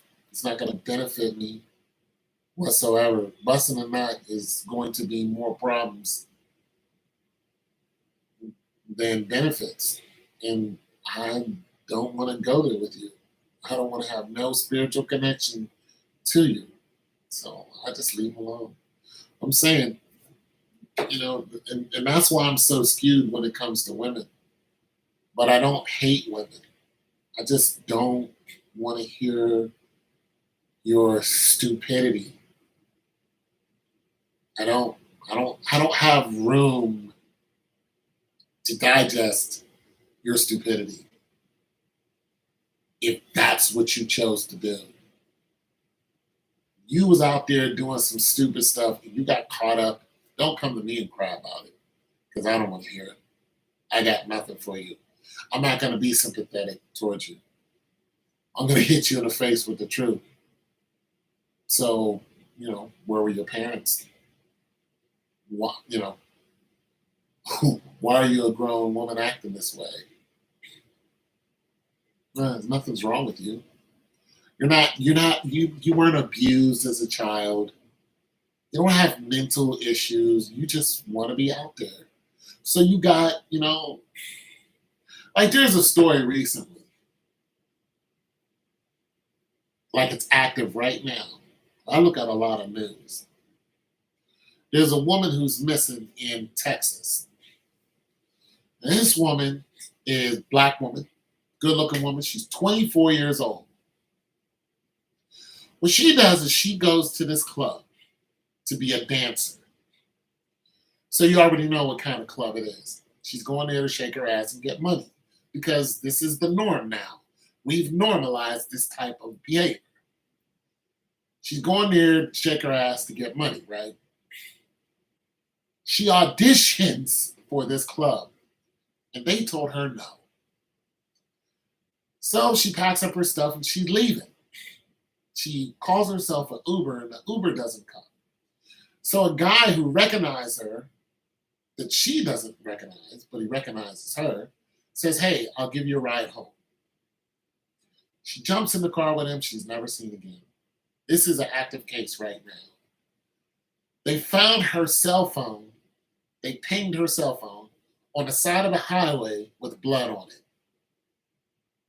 Her father says, now he lives in another state. He flew in to Texas and they interviewed him, and he says, I think she got caught up in a drug traffic or a sex trafficking ring. Now, this is not her fault that she got caught up in a sex trafficking ring. However, we know that sex is her business. We know this. We know she sells her body for money. If you're flipping your ass on stage, that's still selling your body. You're lap dancing, that's still selling your body. You're in the sex game. So when something like this happens, I look at it like it's not a matter of if, it's just a matter of when. Like, you're naked or half naked on stage, and the people who are looking at you can see pretty much everything. They're paying you because they're getting some type of sexual thrill out of it, whether it's no contact or not. Other people who are seeing this are thinking, we can screw her. So we think you're already, like you're not up there a virgin. We think you're getting banged out. We think the worst. Dudes running trains on you. And it could be the total opposite. But you are naked on stage. And that's all that we need to see. So the guy who snatched her saw her on stage. He recognized her. He didn't go, this is just some girl that's just out at the club.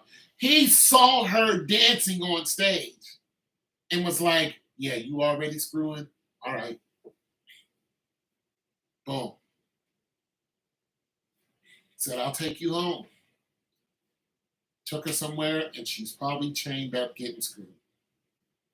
That's terrible. But why? Why, women? Why? Please explain to me. Why are you putting your bodies out there like that?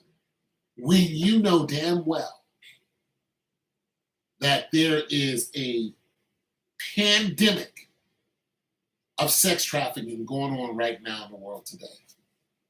Why? Why would you jump in a car with somebody you do not know? She didn't know this guy. Why are you on stage shaking your ass and promoting sex? He didn't get you from a church. He didn't get you from college. He got you from a nightclub where you were up there dancing sexy, naked. Your father knows what you do. Your mother knows what you do.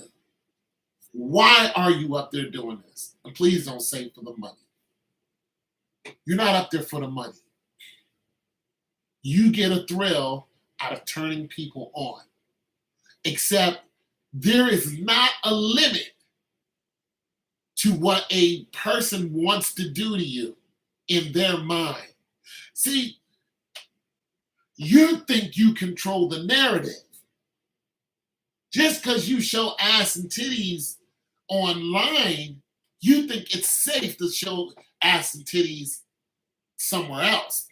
You see all these other people getting money and, all these other girls popping Gucci and all this other stupid stuff they're doing and advertising sex, and they're getting all this money. You hope the drug dealers are going to come in, shower you with all this money, and this is how you want to pay your rent. You've seen people do this over and over again, but what you don't know is every single one of them are being watched by somebody in the sex traffic game. Every single girl, every single one. And they're just waiting to catch one of you. And let me explain to you this. There was a girl who was walking home. This girl was 15 years old. She was walking home from school. And it was a guy pulled up and said, yo, what's up? You want to ride home? She goes, yeah, jumps in the car. He takes her somewhere she didn't know, takes her to a house somewhere, tells her to get naked. She does it, and then 30 men, one by one, come in and wear her ass out. 30 men. He's getting money from all of them. He doesn't know these men. He advertises that he has her. They come in, they're running it up.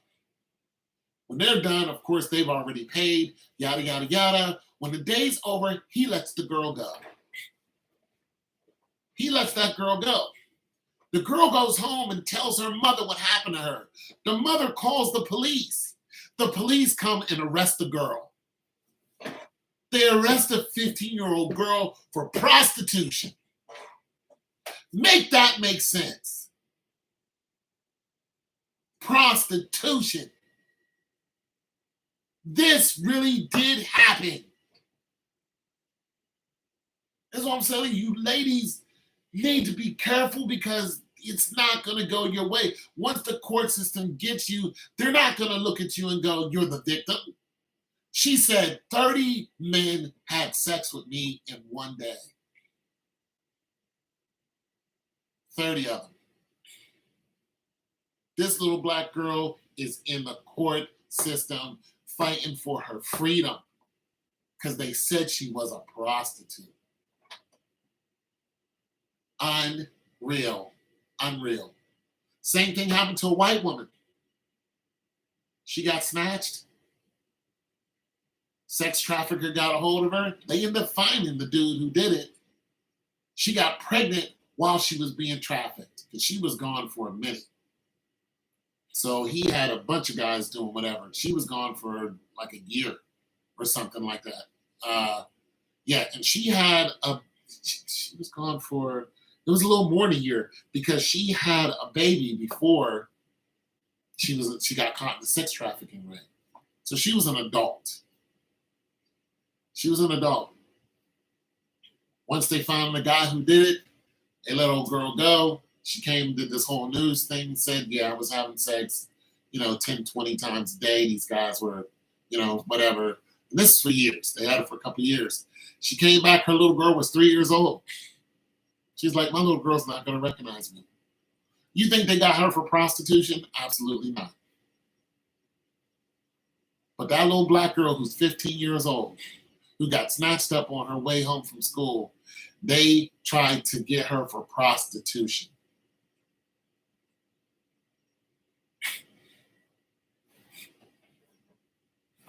Start thinking, ladies. Your vag is going to be your enemy. It's bad out here. The way the court system looks at a black woman is nowhere near the way they look at a white woman. Not even close.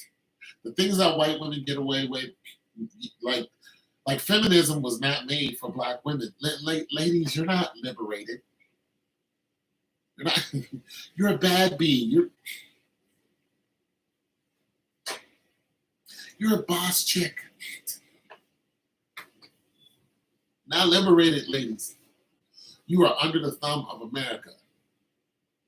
You're not liberated to go out and shake your ass and titties without no consequence. Look, when they find that girl that was snatched in Texas, what do you think they're going to do? Oh, we found her. She's safe. She was in, whatever happened to her. They could prosecute that woman if they found out that she was having sex for money.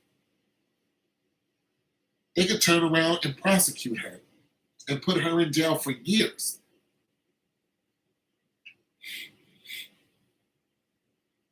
For years. I know little girls who used to run away from their houses. Like, why are you running away? And the mother was like, I don't know why she keeps running away. She's not being abused. Nothing's wrong with her. I don't beat her. She's running away so boys can run trains on her. That's what the mother found out. She would run away so the boys can run, 5 boys can run trains on her. This is what she was doing constantly. And she was going from one place to another. Then the next day she would do it again. And the 6 boys, and 3, 4 boys, they would all run trains on her. Like, where did she get this from? Turns out that, she had to get arrested just to stop. And that barely slowed her down until she got pregnant. And she has no idea who the father is. But this is what she was doing in high school.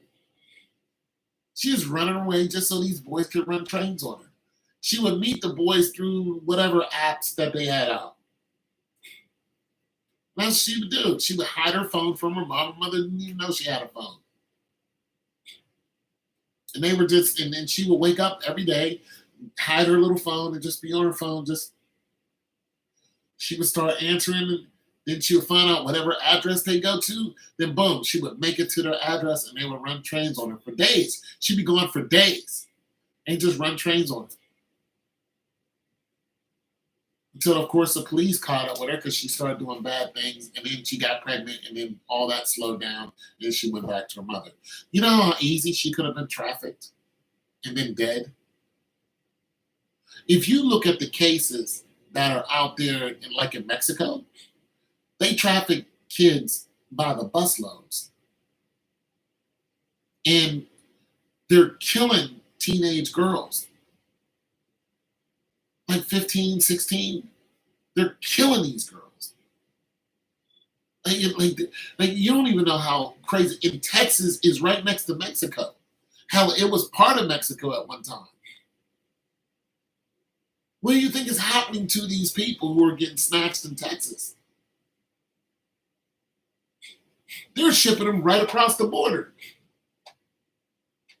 They don't even have to, but they are. They're going right across the border. That's what they're doing. They're trafficking these people right across the damn border. I don't feel sorry for you women doing stupid stuff. If you want to be a sex dancer, listen, I don't recommend it. I don't recommend doing any sex work. I don't recommend anything where you have to be alone with a man that you don't know. I recommend you get a boyfriend. And if you want to be a hoe, just be his hoe. So I recommend. I recommend that you get a man and you tell him, look, I want to get married, right off the jump. So what are you into? Listen. Mike, is it Mike? Listen, Mike. Listen, Michael, can I talk to you? Can I call you Mike? Mike, listen, Mike. And make a business deal. Listen, this is what I'm looking for. If you're not looking for this, let's not even waste time. And make sure you're groomed to get married. Like, you got married at a young age. And that's dope. But you didn't learn that that didn't happen by osmosis. You got that from somebody. Somebody in your family told you this is how you do it. You are a virgin when you got married. Do you know the likelihood of that now? You're a whole virgin. Like, I'm gonna marry a man and then I'm gonna have sexual relationships, which is the way it's supposed to be. So you did that whole thing right. You know the likelihood of that happening now? Like, where did you learn that from? There's a good chance you saw somebody in your family, whether it was your mother or father, your aunt and uncle, somebody in your family, or that was around you. You had a girlfriend, and her mom and dad were married, and you always admired it. There was somebody close to you who was like, "This is the way to do it," and you were like, you went through puberty, 12, 13 years old. You ready to have babies, actually, according to biology. You're like, I could have a baby now. But of course, that's not what you're thinking. You start liking boys, 14, 15. Some little boys crushing on you, crushing on him. Y'all get the feeling on each other at 16, 17, figuring out what body part is what.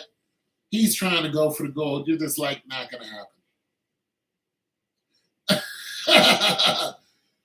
You're in high school, you're a senior, some other boy comes along, and you're just like, yeah, I like that. He's like, I like you too. You guys do the whole feel each other out thing. And he's like, look, let's get married. You're like that. Let's do it. Because, you're young. You can have children. You guys are made for each other. Boom, you jump the broom. Then you discover what sex is. That's the way it's supposed to be. But you didn't learn that on your own. You learned that from somebody. Somebody taught you that. And my point is, yeah, the majority of women in your family are married. See what I mean? And your dad was no joke. That right there is the model. Like, this man knew his 24-year-old daughter was a sex worker. If you're stripping, you're a sex worker. He knew it. He knew it. Then he flies into Texas to, support his child. It's like, why didn't you fly into Texas to stop her from walking into this club to shake her ass? It's what I want to know. Like, now it's an emergency because she's missing? No, my G, it was an emergency when she was taking off her clothes and strange men was filling on her ass. That's an emergency. That's a freaking emergency. Because that is a one-way ticket to something that ain't good. Just some stranger just walks up to her with a 20 and he's rubbing on her tits like, nigga, catch this. Boom. Nah, no, not today. Well, your daughter's out there. Bad. All these men got their paws on her. This is what she likes to do. Nah, she needs her ass kicked. Like my daughter needed her ass kicked. My daughter told me what she was doing at 12. When I found out what was going on, I rented a car and I drove from Ohio to Atlanta in one day. Boom, I showed up and because I told her, I said, you're going to get your ass kicked. When I heard what she was doing, I was like, nope. I rented a car that day. I was like, I'm coming to see you. Drove down there, and then the mother was like, so what? So what she did it? So what? You ain't going to do nothing. I was like, oh, okay. This is your child. This is your child. This isn't my child. This is your child. You are your mother's child. And that's what 72% of the black women are going through right now. They're not their father's child. They're their mother's child. That girl that woman who got snatched up, a lot of her behavior was learned from her mother. It wasn't learned from her father. Her father didn't teach her to shake her ass. He didn't teach her that. Her mother did. That's why you have you go and see videos on Instagram where the mothers and the daughter are all shaking her ass. They're all bent over advertising ass. You can go on Tumblr and see it. You see a 30-something-year-old woman, a 14-year-old or 12-year-old, and then a 7, 8-year-old all bent over twerking. Advertising. They're not, and the thing about it is, twerking is a cultural dance, actually. But what we did was we abused it. Because where you go to where it actually came from, it's not advertised as come and have sex with me. But over here, we bastardized the whole thing and we made it vulgar. We made it vulgar. And another thing is, these mothers are selling their daughters. There was a case just recently where a mother was selling her daughter. And recently, a daughter came out and said, my mother wants me to sell pussy. She said, but I won't do it. It was the daughter. The mother was standing right behind her. She was on Instagram saying, my mother wants me to go and sell pussy. And I knew, I didn't know her personally, but I met her through, I don't know what it was. I think she met me here on YouTube, and then we got the video chatting with each other. She was like, when I was 16, my mother told me don't come home empty-handed. She said the guy I took to the prom was 52 years old. I've always dated older men. I've always been sleeping with older men since I was young. And my mother pushed me to do it.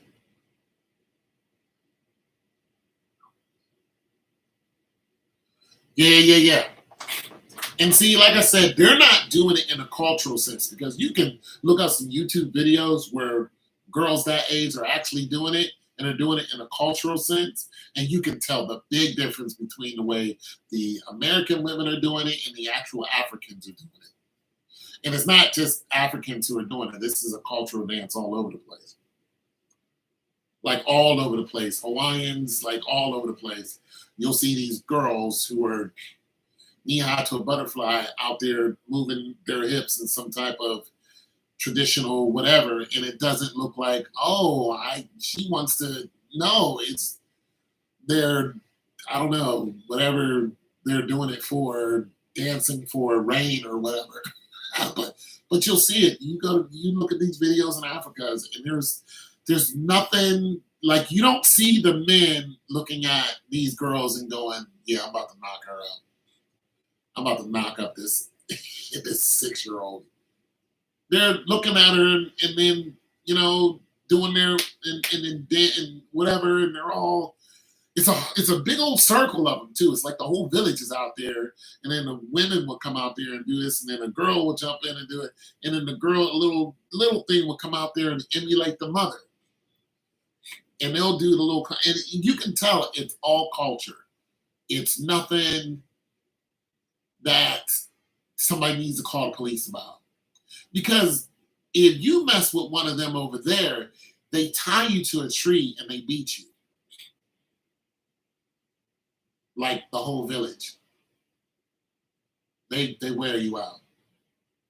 They tie your feet to a tree, they tie your hands to a tree, and they whoop the hell out of you with sticks. And then they throw rocks at you, and it's just not nothing you want to deal with. And recently, 2 women who were stealing, this wasn't in Africa, it was in another country. 2 women who were stealing, they did the same thing to them. They tied them up, they exposed their bottoms, and they beat the women. And these were women who beat these women. And when the men do something, the men come and beat the men. So it's not, even though if a woman hits you too, it still will hurt with a stick. But they make sure that the men step up and kick this guy's ass, and they deal with them then. I used to enjoy the dance when, I enjoy it too. Because they do all kind of stuff that I'm just like, Okay, that's in my blood. I don't know how to do any of that. You know what I'm saying?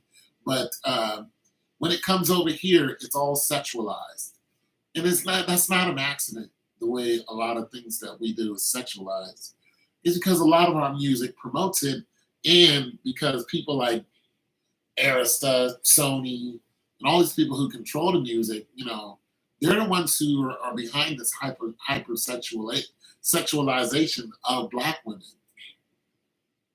That's why, and the darker you are, the more sexualized you are. Dark skinned women are highly sought after just for sex, just like Sarah Barton. Just for sex. You're not sought after for your college education.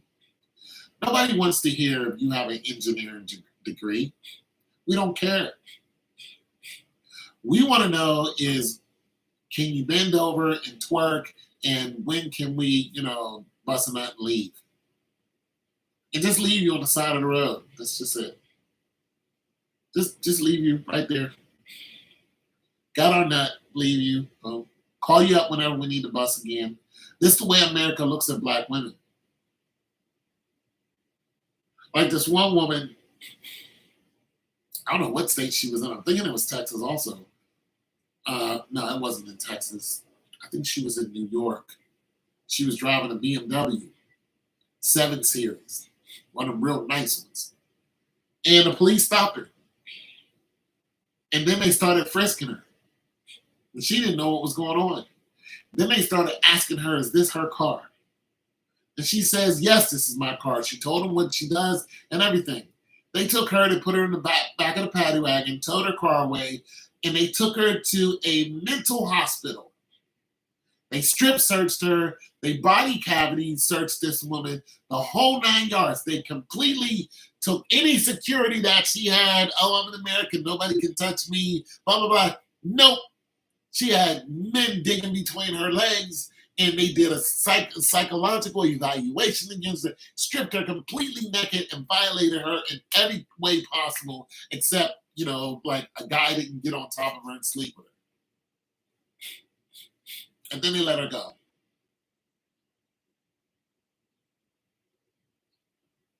Then they let her go. You think she has dignity? How secure do you think she feels right now? There's another woman who the police strip searched her she was at a gas station. Black woman, they lifted that dress right on up. Male police. They lifted her dress right on up and searched right on up her ass. How secure do you think she feels? She was dark skinned too. You can tell you it's on YouTube.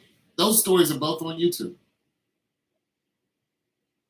The black woman is and always has been and always will be hypersexualized. And the music, the trashy rappers that everybody wants to be like, the horrible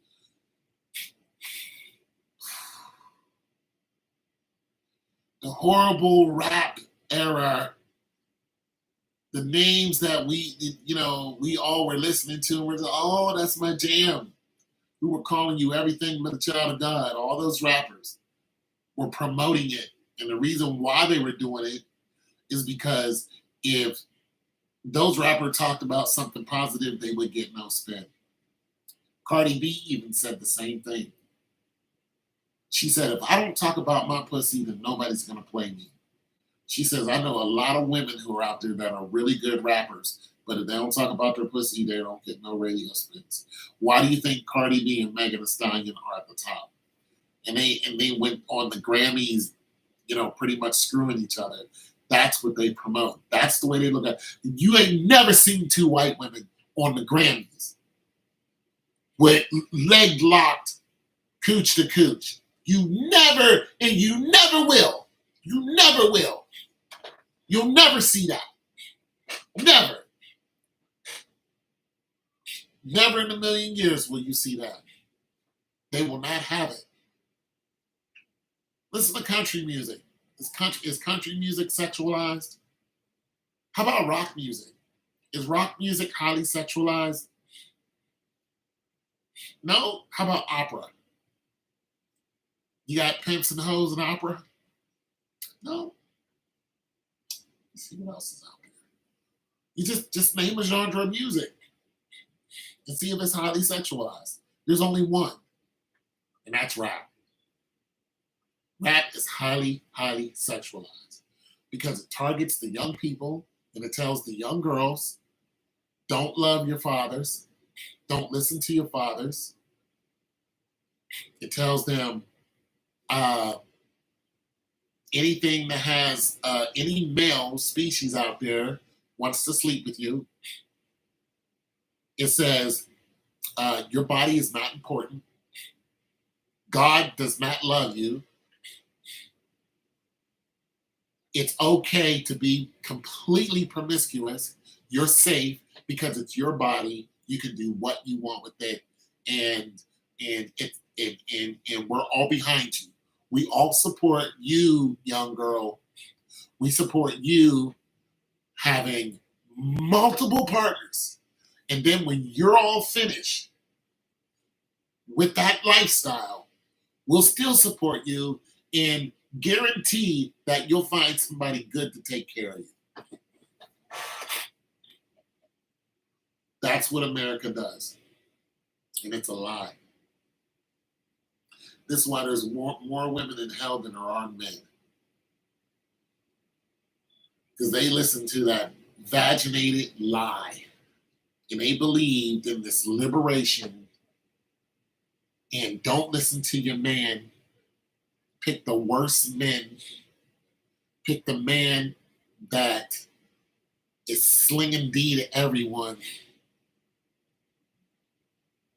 Be a complete whore. And don't go to church.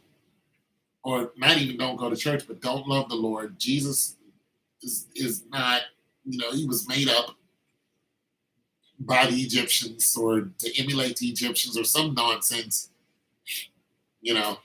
Some devilry they want to tell you. And then when they die, they meet Jesus. And they're going, oh. I know girls who've been sex trafficked. Like, I literally know them. Like I know them. I've talked to them before. And they're like, yeah. Guy took me to a house. And it was a mansion. And in each room was a girl. And doctors, lawyers. These weren't a bunch of black men that were jumping their bones. These were a bunch of prominent. She'd be like 15 of them all in one day. That's what they did. She was there for a while, and then she said they finally let me go.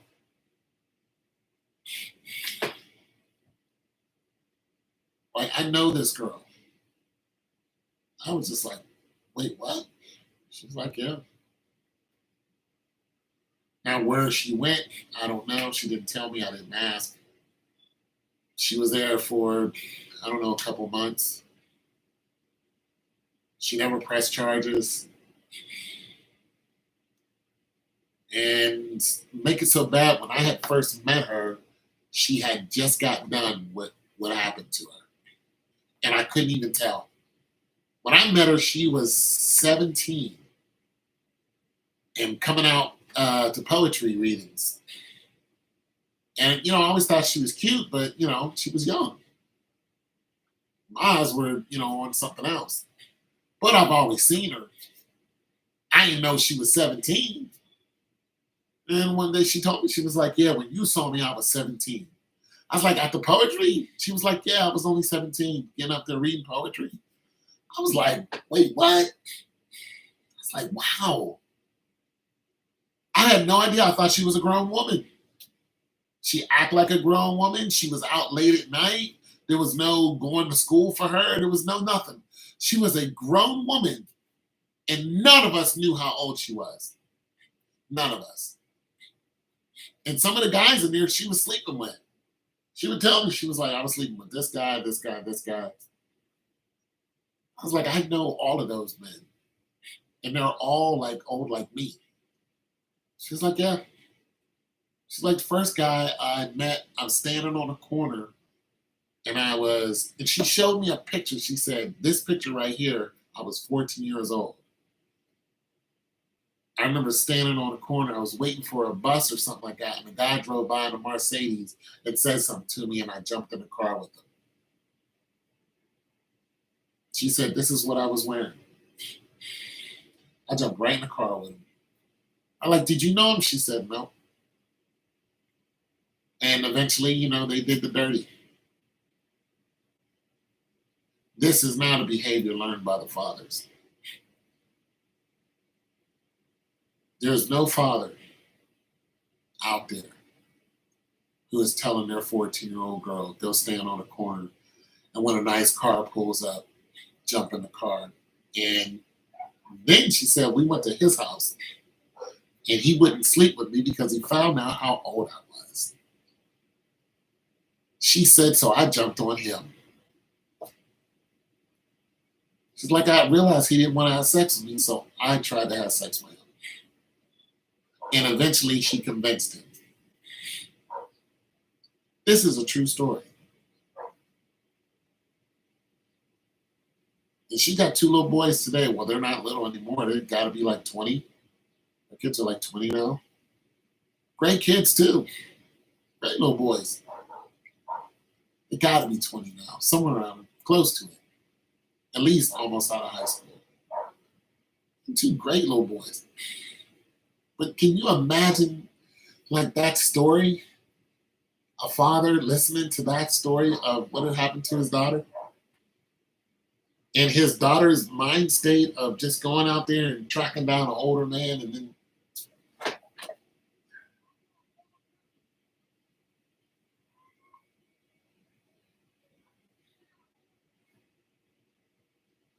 this is happening all over the world.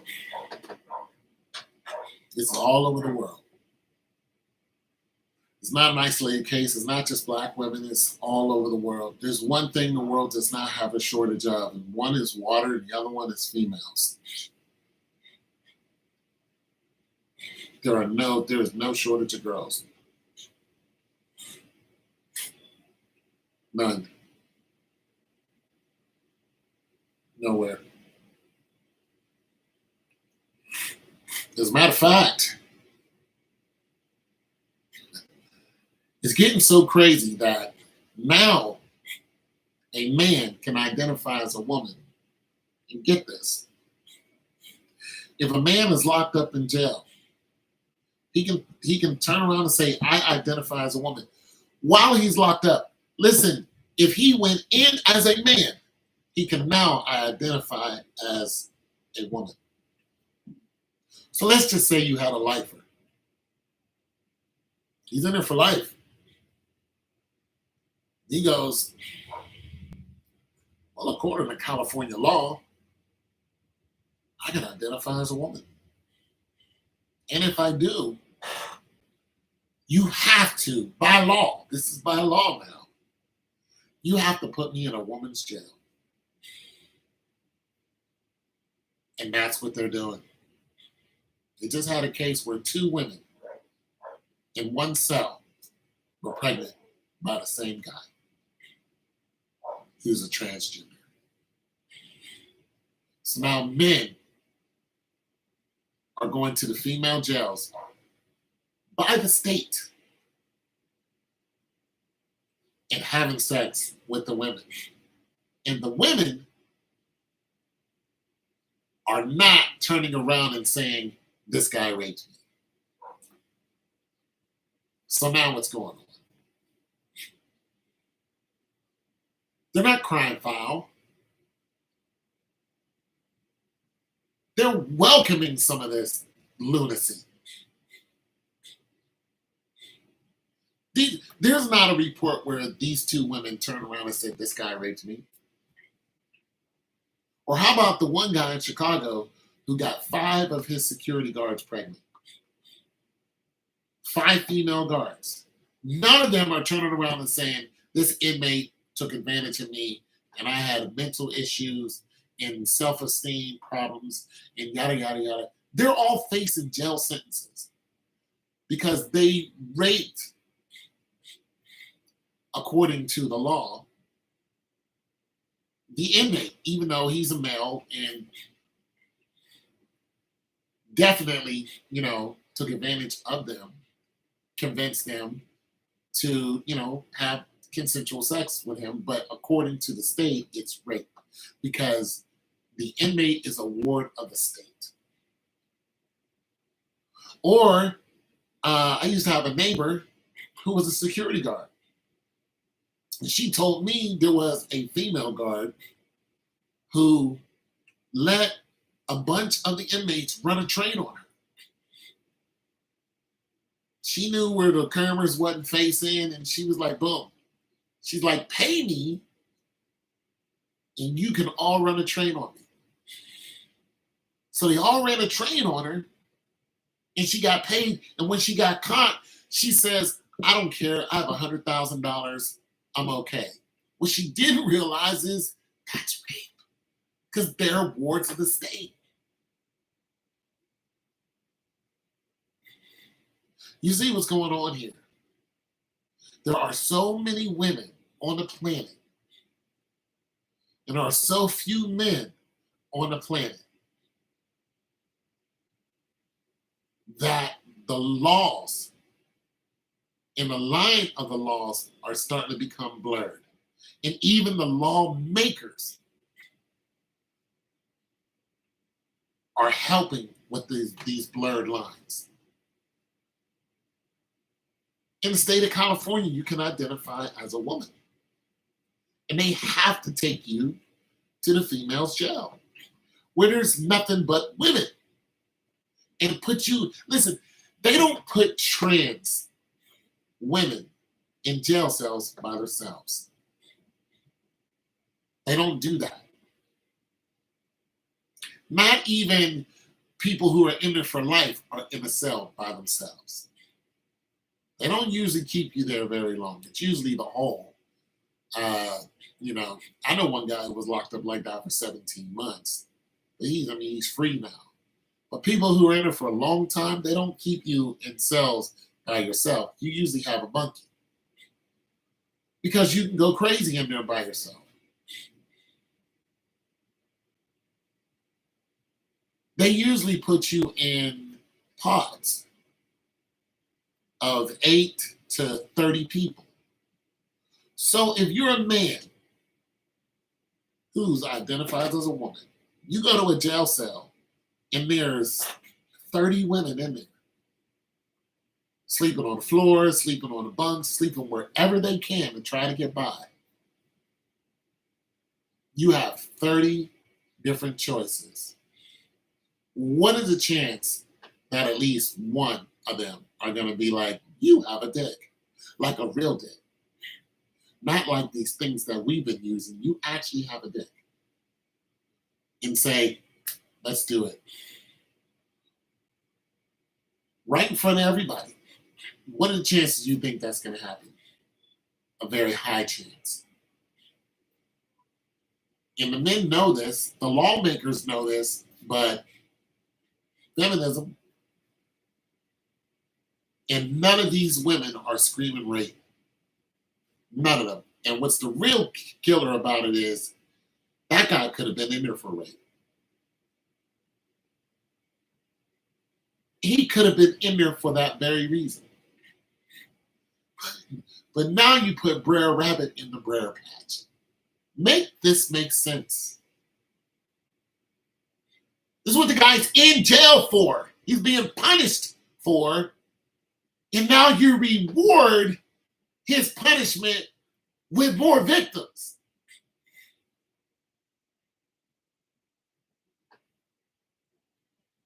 I'm good, America. I'm good. And none of those women are screaming rape. None of them. Why? Some of them aren't going to see daylight ever again. Ever. They're not going to ever have consensual visit. And also, this has been going on for the longest time, they've been taking some of the female prisoners and then letting them screw the male prisoners. It's been going on for a minute. Also, the male guards have been tagging the females.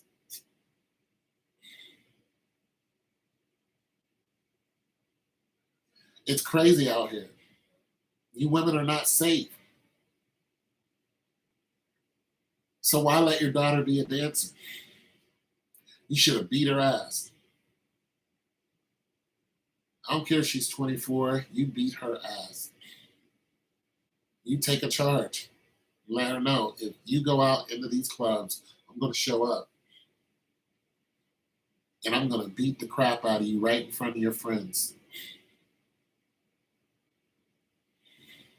And every time you go up to shake your ass somewhere, I'm going to find you.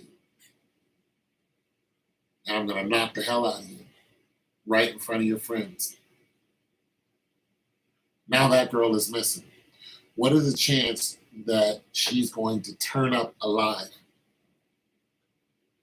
Whoever took her was violent with her because there was blood on her phone. Which means he was probably beating her ass while she was trying to make a phone call. And the phone was found on a highway. So it's not like it was found in some city. It was found on the highway. She's a good distance far from home.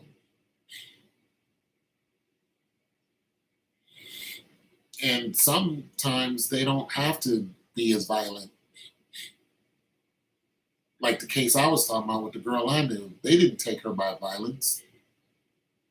It's what she wanted to do. And then sometimes you're taken by violence because somebody thinks this is what you want to do.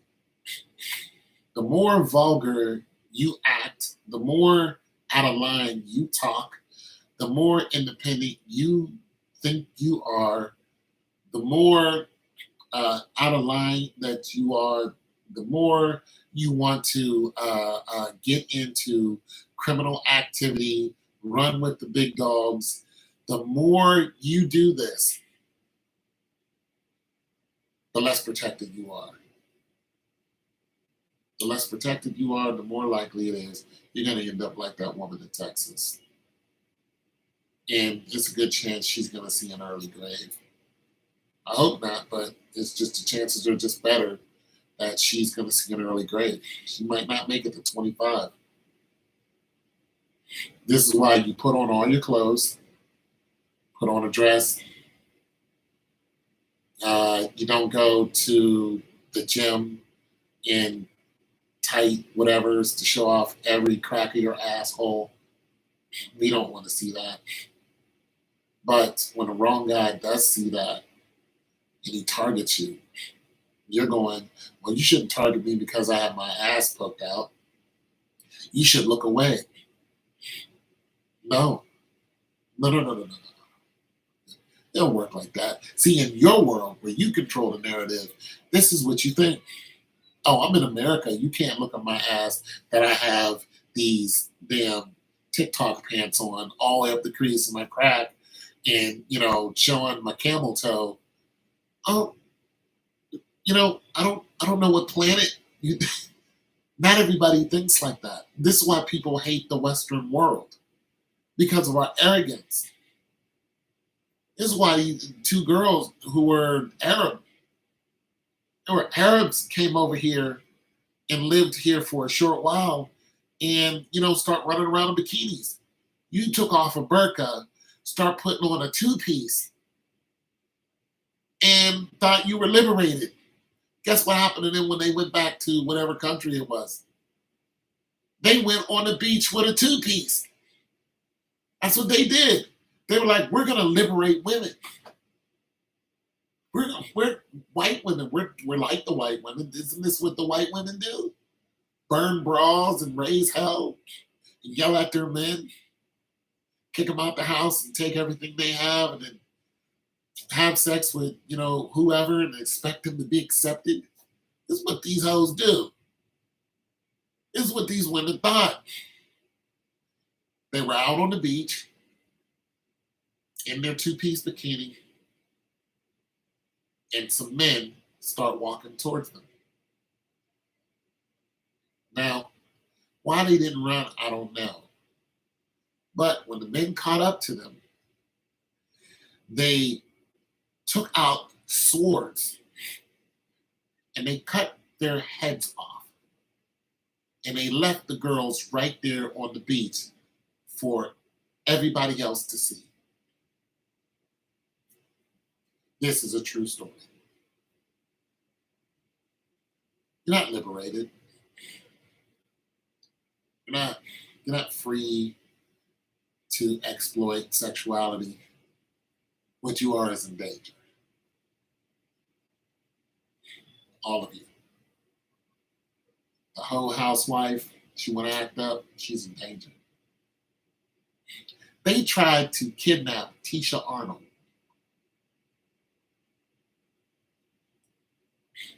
Recently, they tried to grab her and put her in a van.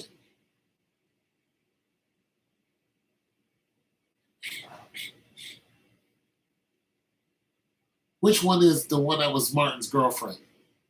Wasn't that not Pam, the other one, the light-skinned one that played Martin's girlfriend? Which was her name again? That's the one. She made a video about it. She was like, yo, they just tried to snatch me up and put me into a van. What do you think they were going to do with her? What do you think? Take her out for dumplings? No, they were going to traffic her. How old is she? She's what, 40s, 50s? Couple grown-ass kids? They were going to traffic her. You realize how heinous this world is right now? Like, nobody is safe. Even, listen, even a lot of us, there's a lot of missing boys out there too. There's some missing men out there. But the younger the man is, the better for them. And they're not trafficking the men. What they're doing is they're taking our organs. The organs are very important to them on the black market. So a healthy black male, and they've been doing this for hundreds of years. But right now it's kind of rampant. That's why you have a lot of missing male teenagers. It's simply because they're, taking our organs. Eyes, heart, lungs, liver, spleens, anything they can, they've been taking, That's why the one kid that was playing basketball, they found him in the gym rolled up in a mat. When they went to, when they unrolled the mat, went to find out how he died, his organs were missing. And the other guy who was in, I think, Nevada, 21 years old, black guy, when they found him, same thing. All of his organs were missing. So that's what they're doing with young black men. They're taking their organs. So yeah, ladies, look, I don't know how old, I don't know how many women are listening to me. Well, there's 3 people. But you can still get trafficked. Somebody will pay for it. And that's not a compliment. Somebody will pay for it. There's somebody out there who would be like, yo, I want a bomb. MILF is a big thing. Like a sexy mom. All guys at some time have had some fetish about some older woman. It's just something that we go through. But there are guys who still have that. They have that complex. They're like, I want A woman this age who's got a fupa with that turns me on. And instead of just going and dating them, because dating is terrible, because women are playing these stupid games, and men are playing stupid games too. But dating's a sham. You don't know what you're getting. You get catfished.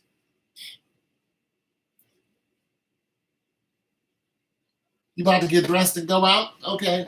You gonna put on a summer dress with the heels and the straw hat? You got the straw hat going on? You got the flats? You got the flats ready? About to hit the open market?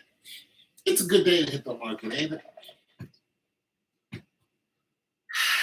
I can hear people outside right now. My neighbors out there. Yeah, they don't like me either.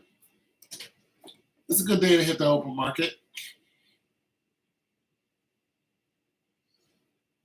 Yeah.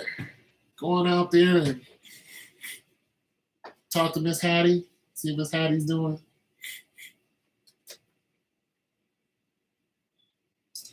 I'm about to play some music. I'm gonna work on this music. I'm not doing too much. I got a refrigerator downstairs. Hold on a second. I want to see this real quick. I'll be right back. Ooh, ooh.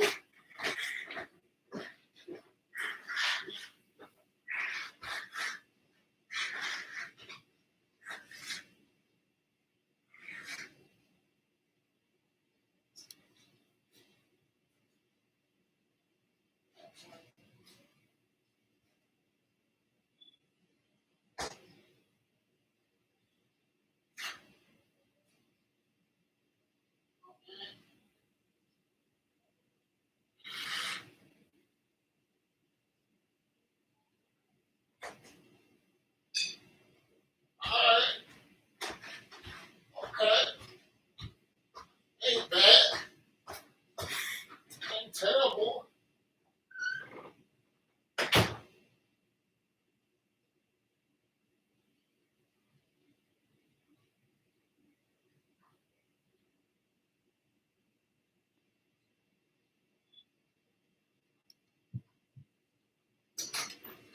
Ain't terrible. See, I bought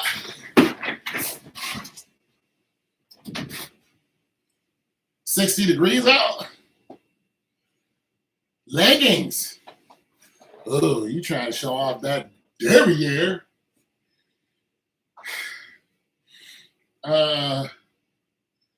Leggings are the tight. Oh, you gonna do the leggings with the long dress, with the long, or you gonna do the leggings with the short, show off the booty? See, you going out to show out. You trying to get another young boy. That's what you doing. I see you.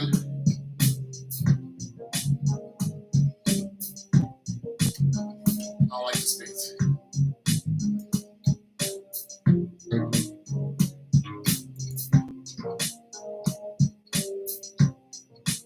Try to get another young boy.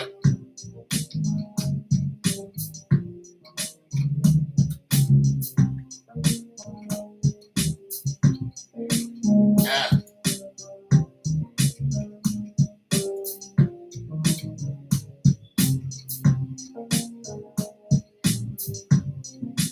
Like none of these babies.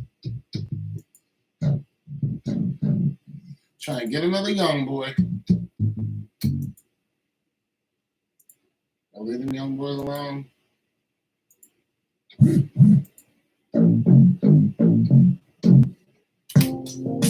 Somebody else is on. I don't know. There's somebody else on. How you doing? Whoever you are. Somebody ain't saying nothing. Somebody don't want to talk to me.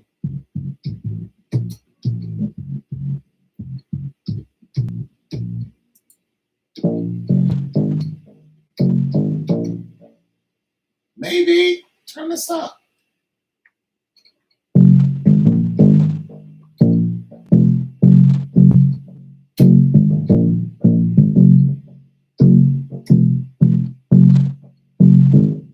Oh no, it's not going.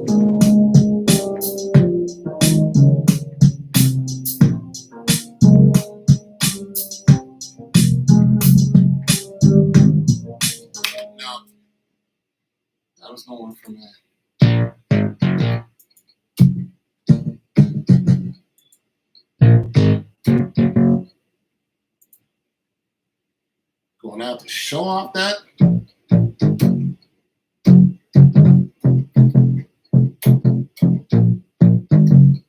Maybe.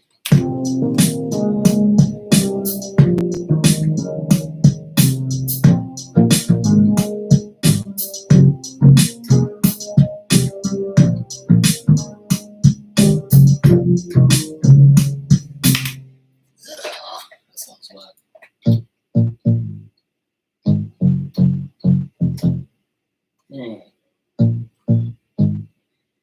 Going out to show off that body. Girl. Should I've been out already today. Our refrigerator's getting cold. I like that.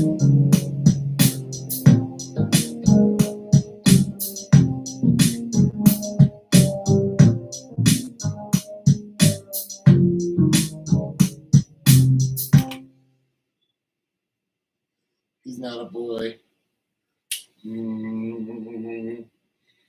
How old is he?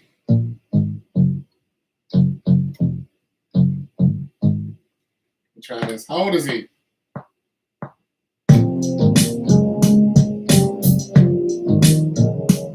Oh, that sucked.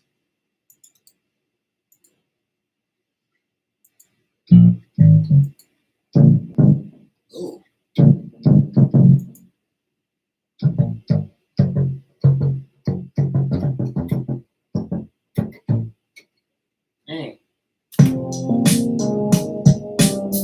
How old is he?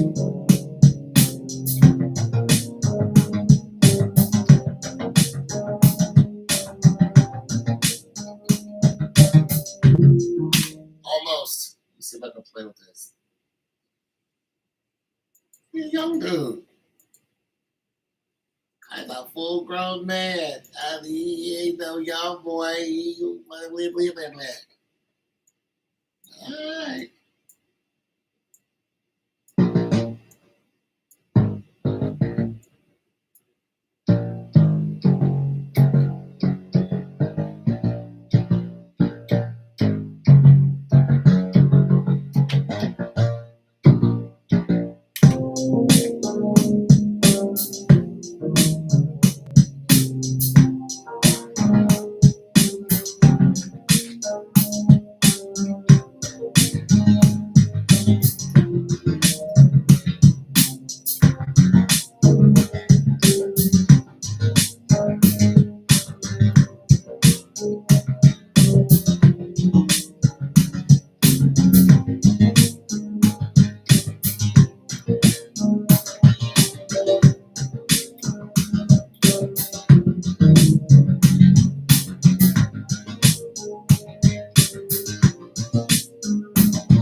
It's kind of ugly.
He a grown man. He knew what he was doing when he came over here.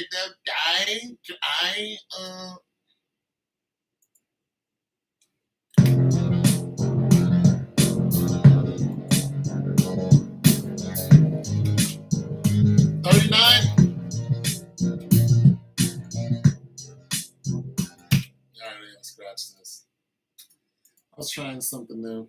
Didn't work.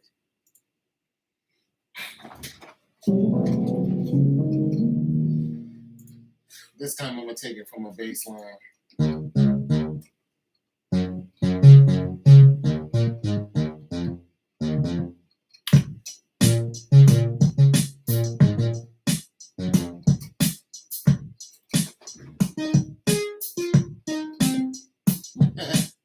He knew what he was doing.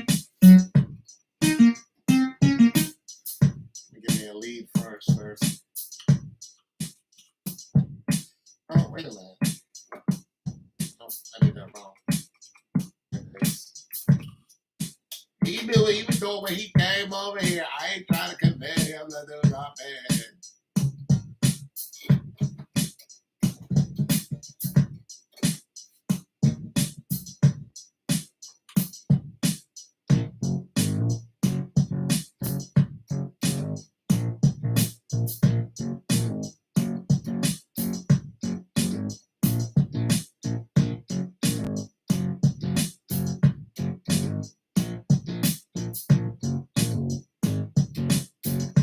Let's do something simple like that.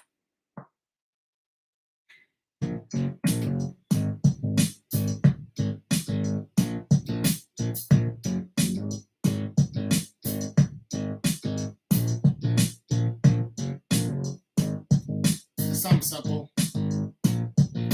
He knew what he was doing when he came over here.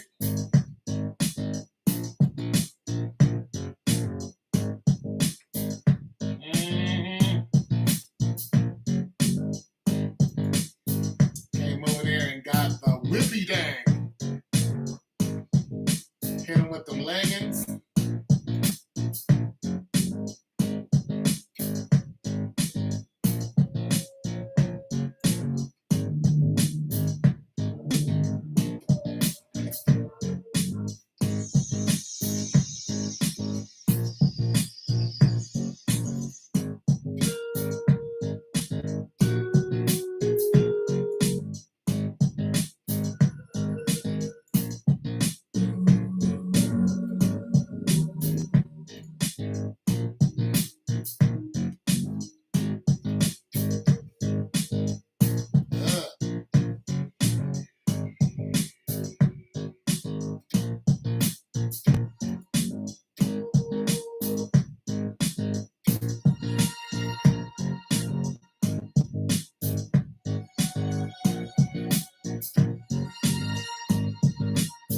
I'll mess with that later. Hit him with the whippy dang.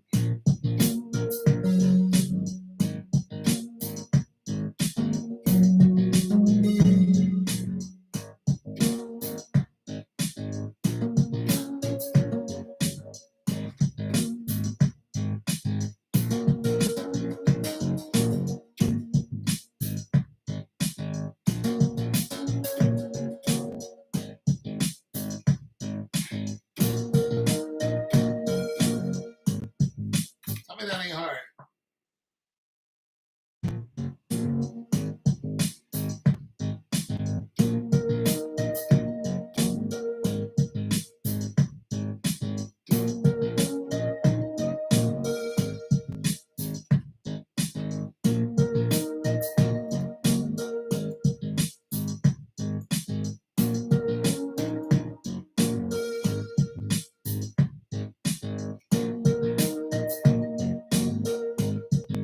I want to change the bass now.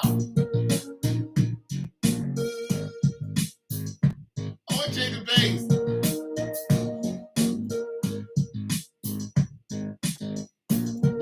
Okay, back to some classics.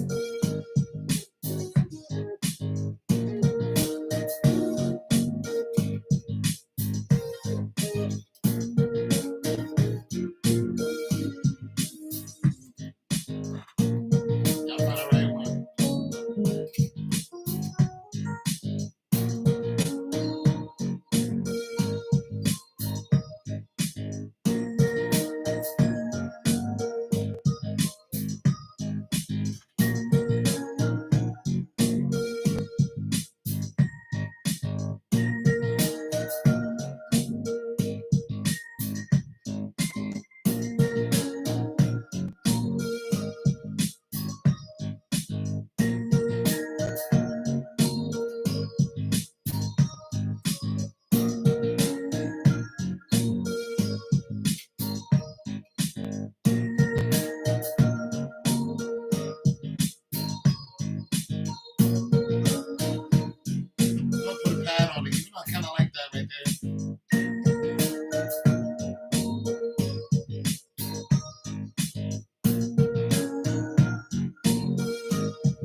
Where's Ethica?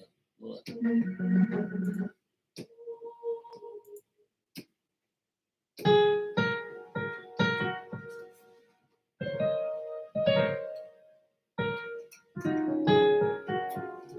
You moody?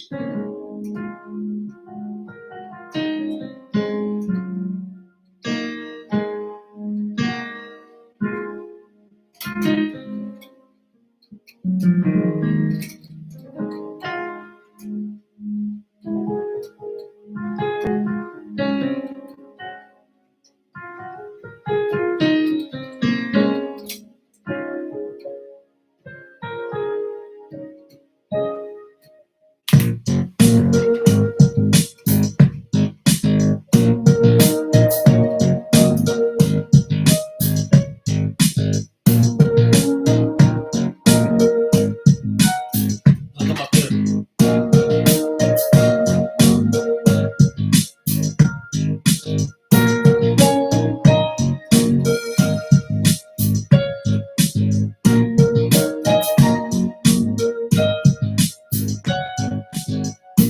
I like it.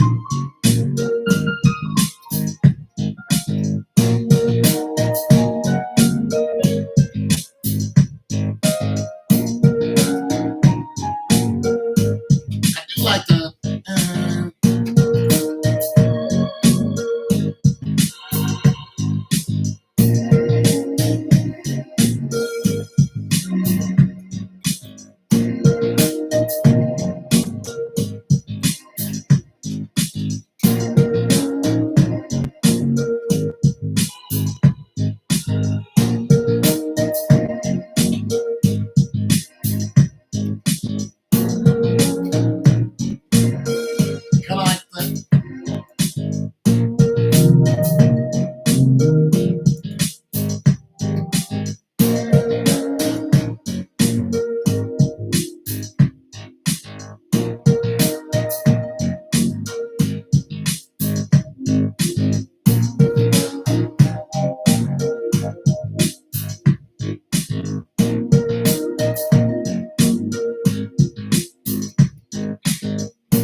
Run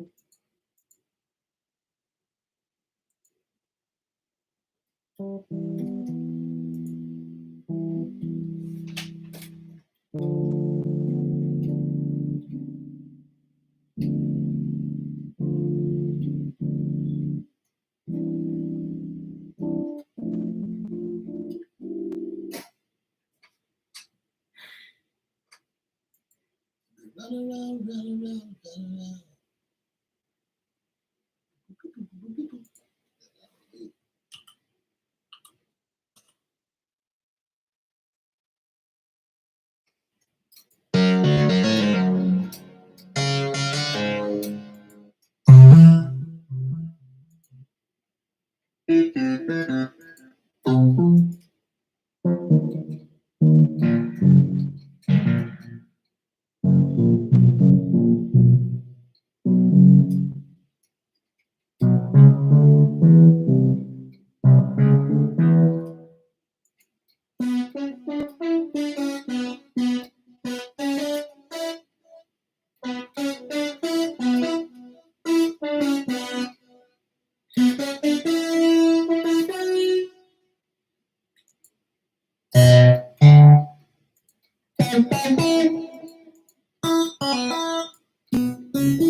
Bum, ba-dum.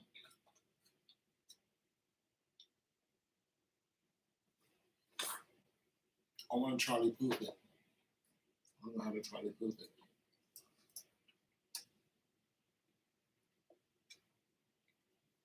How hard would it be to write a song to this beat?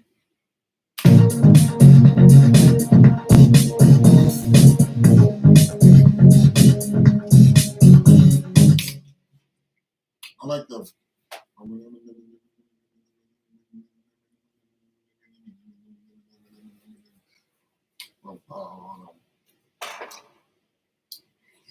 So I have to start off with something that goes. Ding dong, ding dong, ding dong, ding dong, ding dong, ding dong, ding dong, ding dong, ding dong.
What's that first?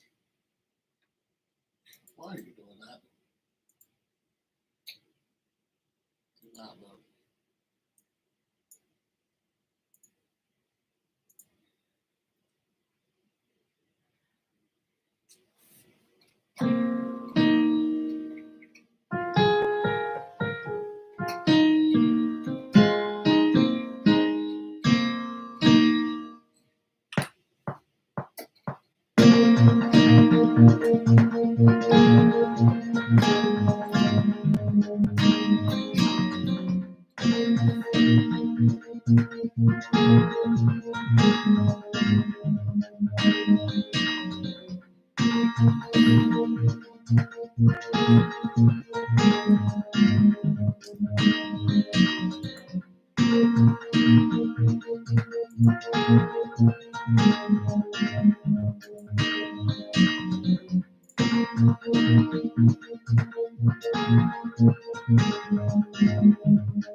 More than a wistful.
I love the night.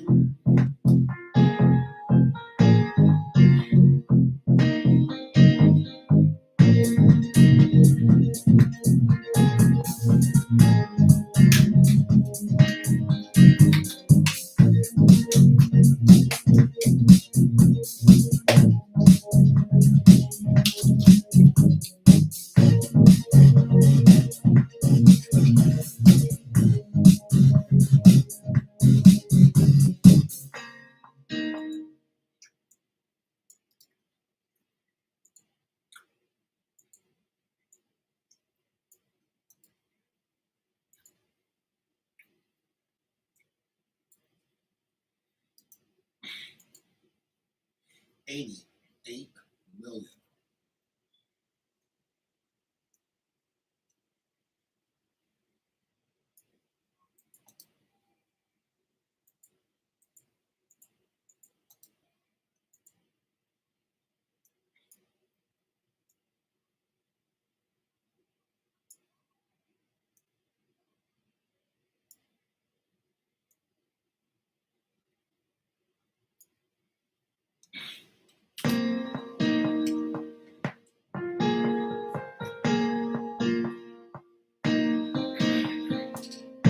Word of God, guys.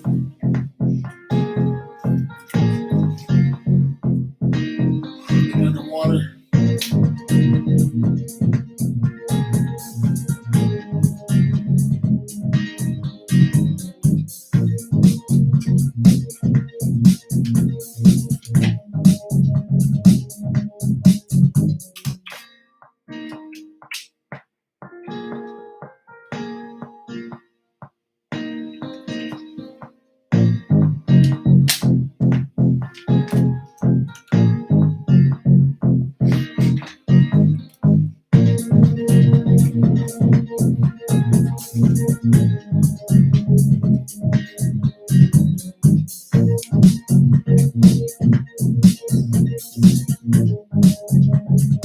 Somebody share that piano.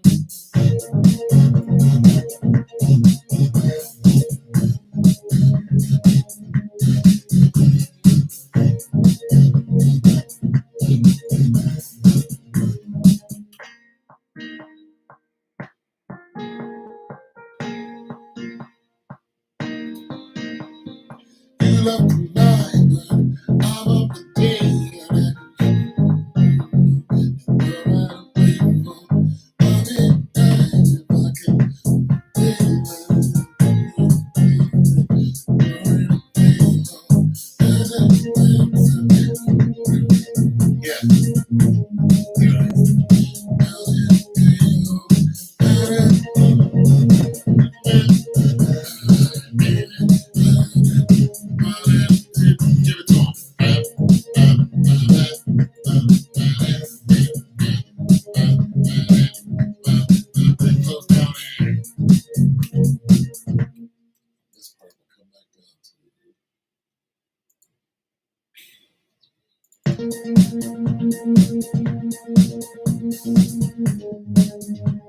Woo, that's hard. Yeah. Making out a riser to it or some kind of sound. Some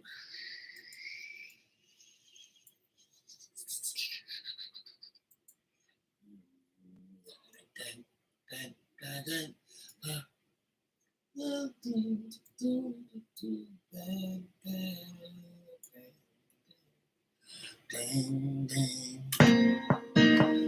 Need some work.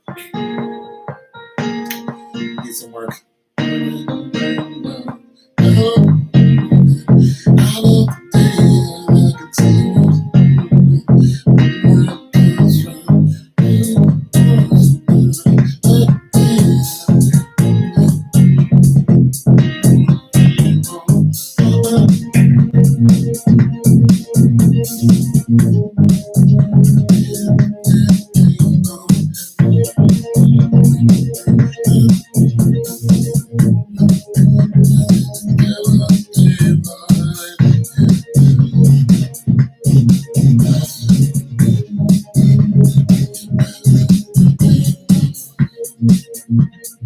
Oh, I gotta double that up.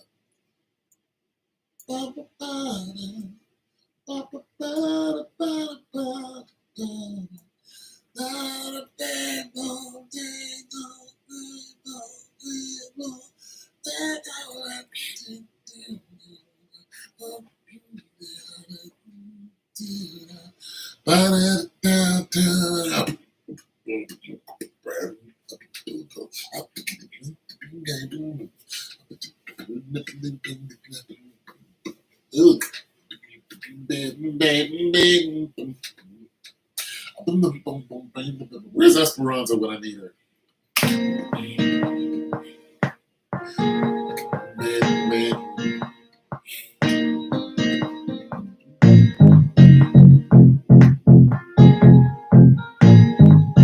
Where's Esperanza when I need her? How much does she cost? About $500 an hour.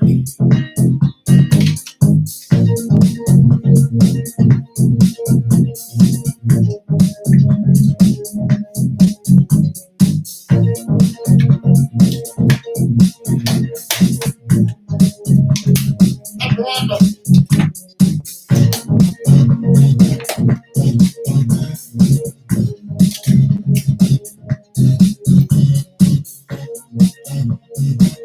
There it is.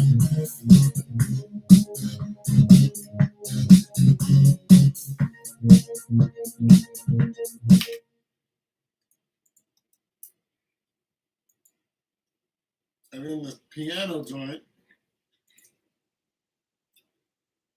but in a way, bang. I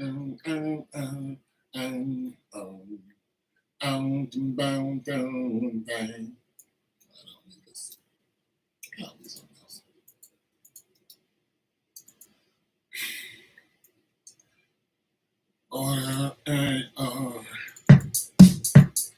Okay, calm down.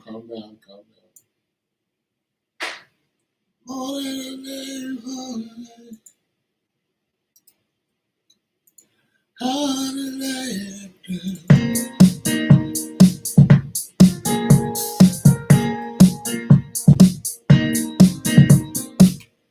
I gotta change it. You're not gonna be bang. That'll be something else. You're not gonna be bang. That'll be something else. You're not gonna be bang, the gang. The gang. It'll be something else. Maybe a lead or something.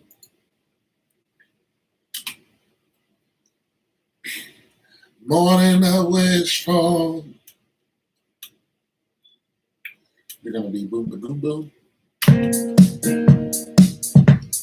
You're gonna be boom boom boom.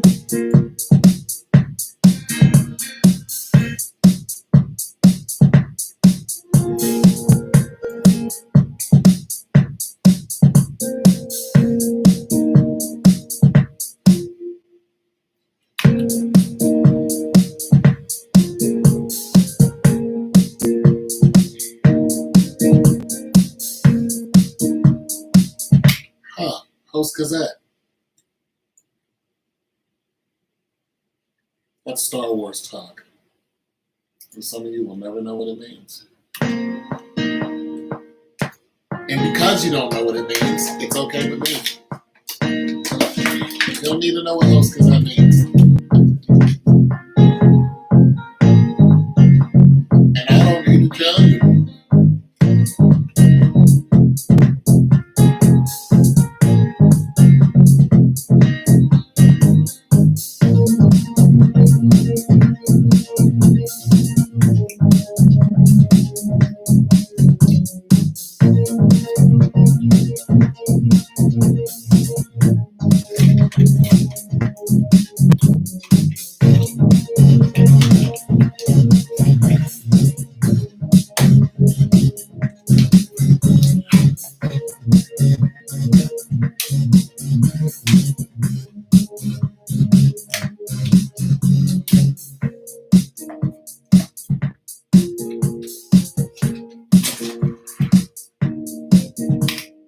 Good concept, but no.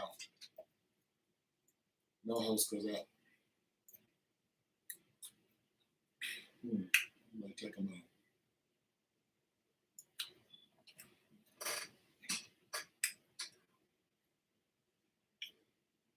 Huh.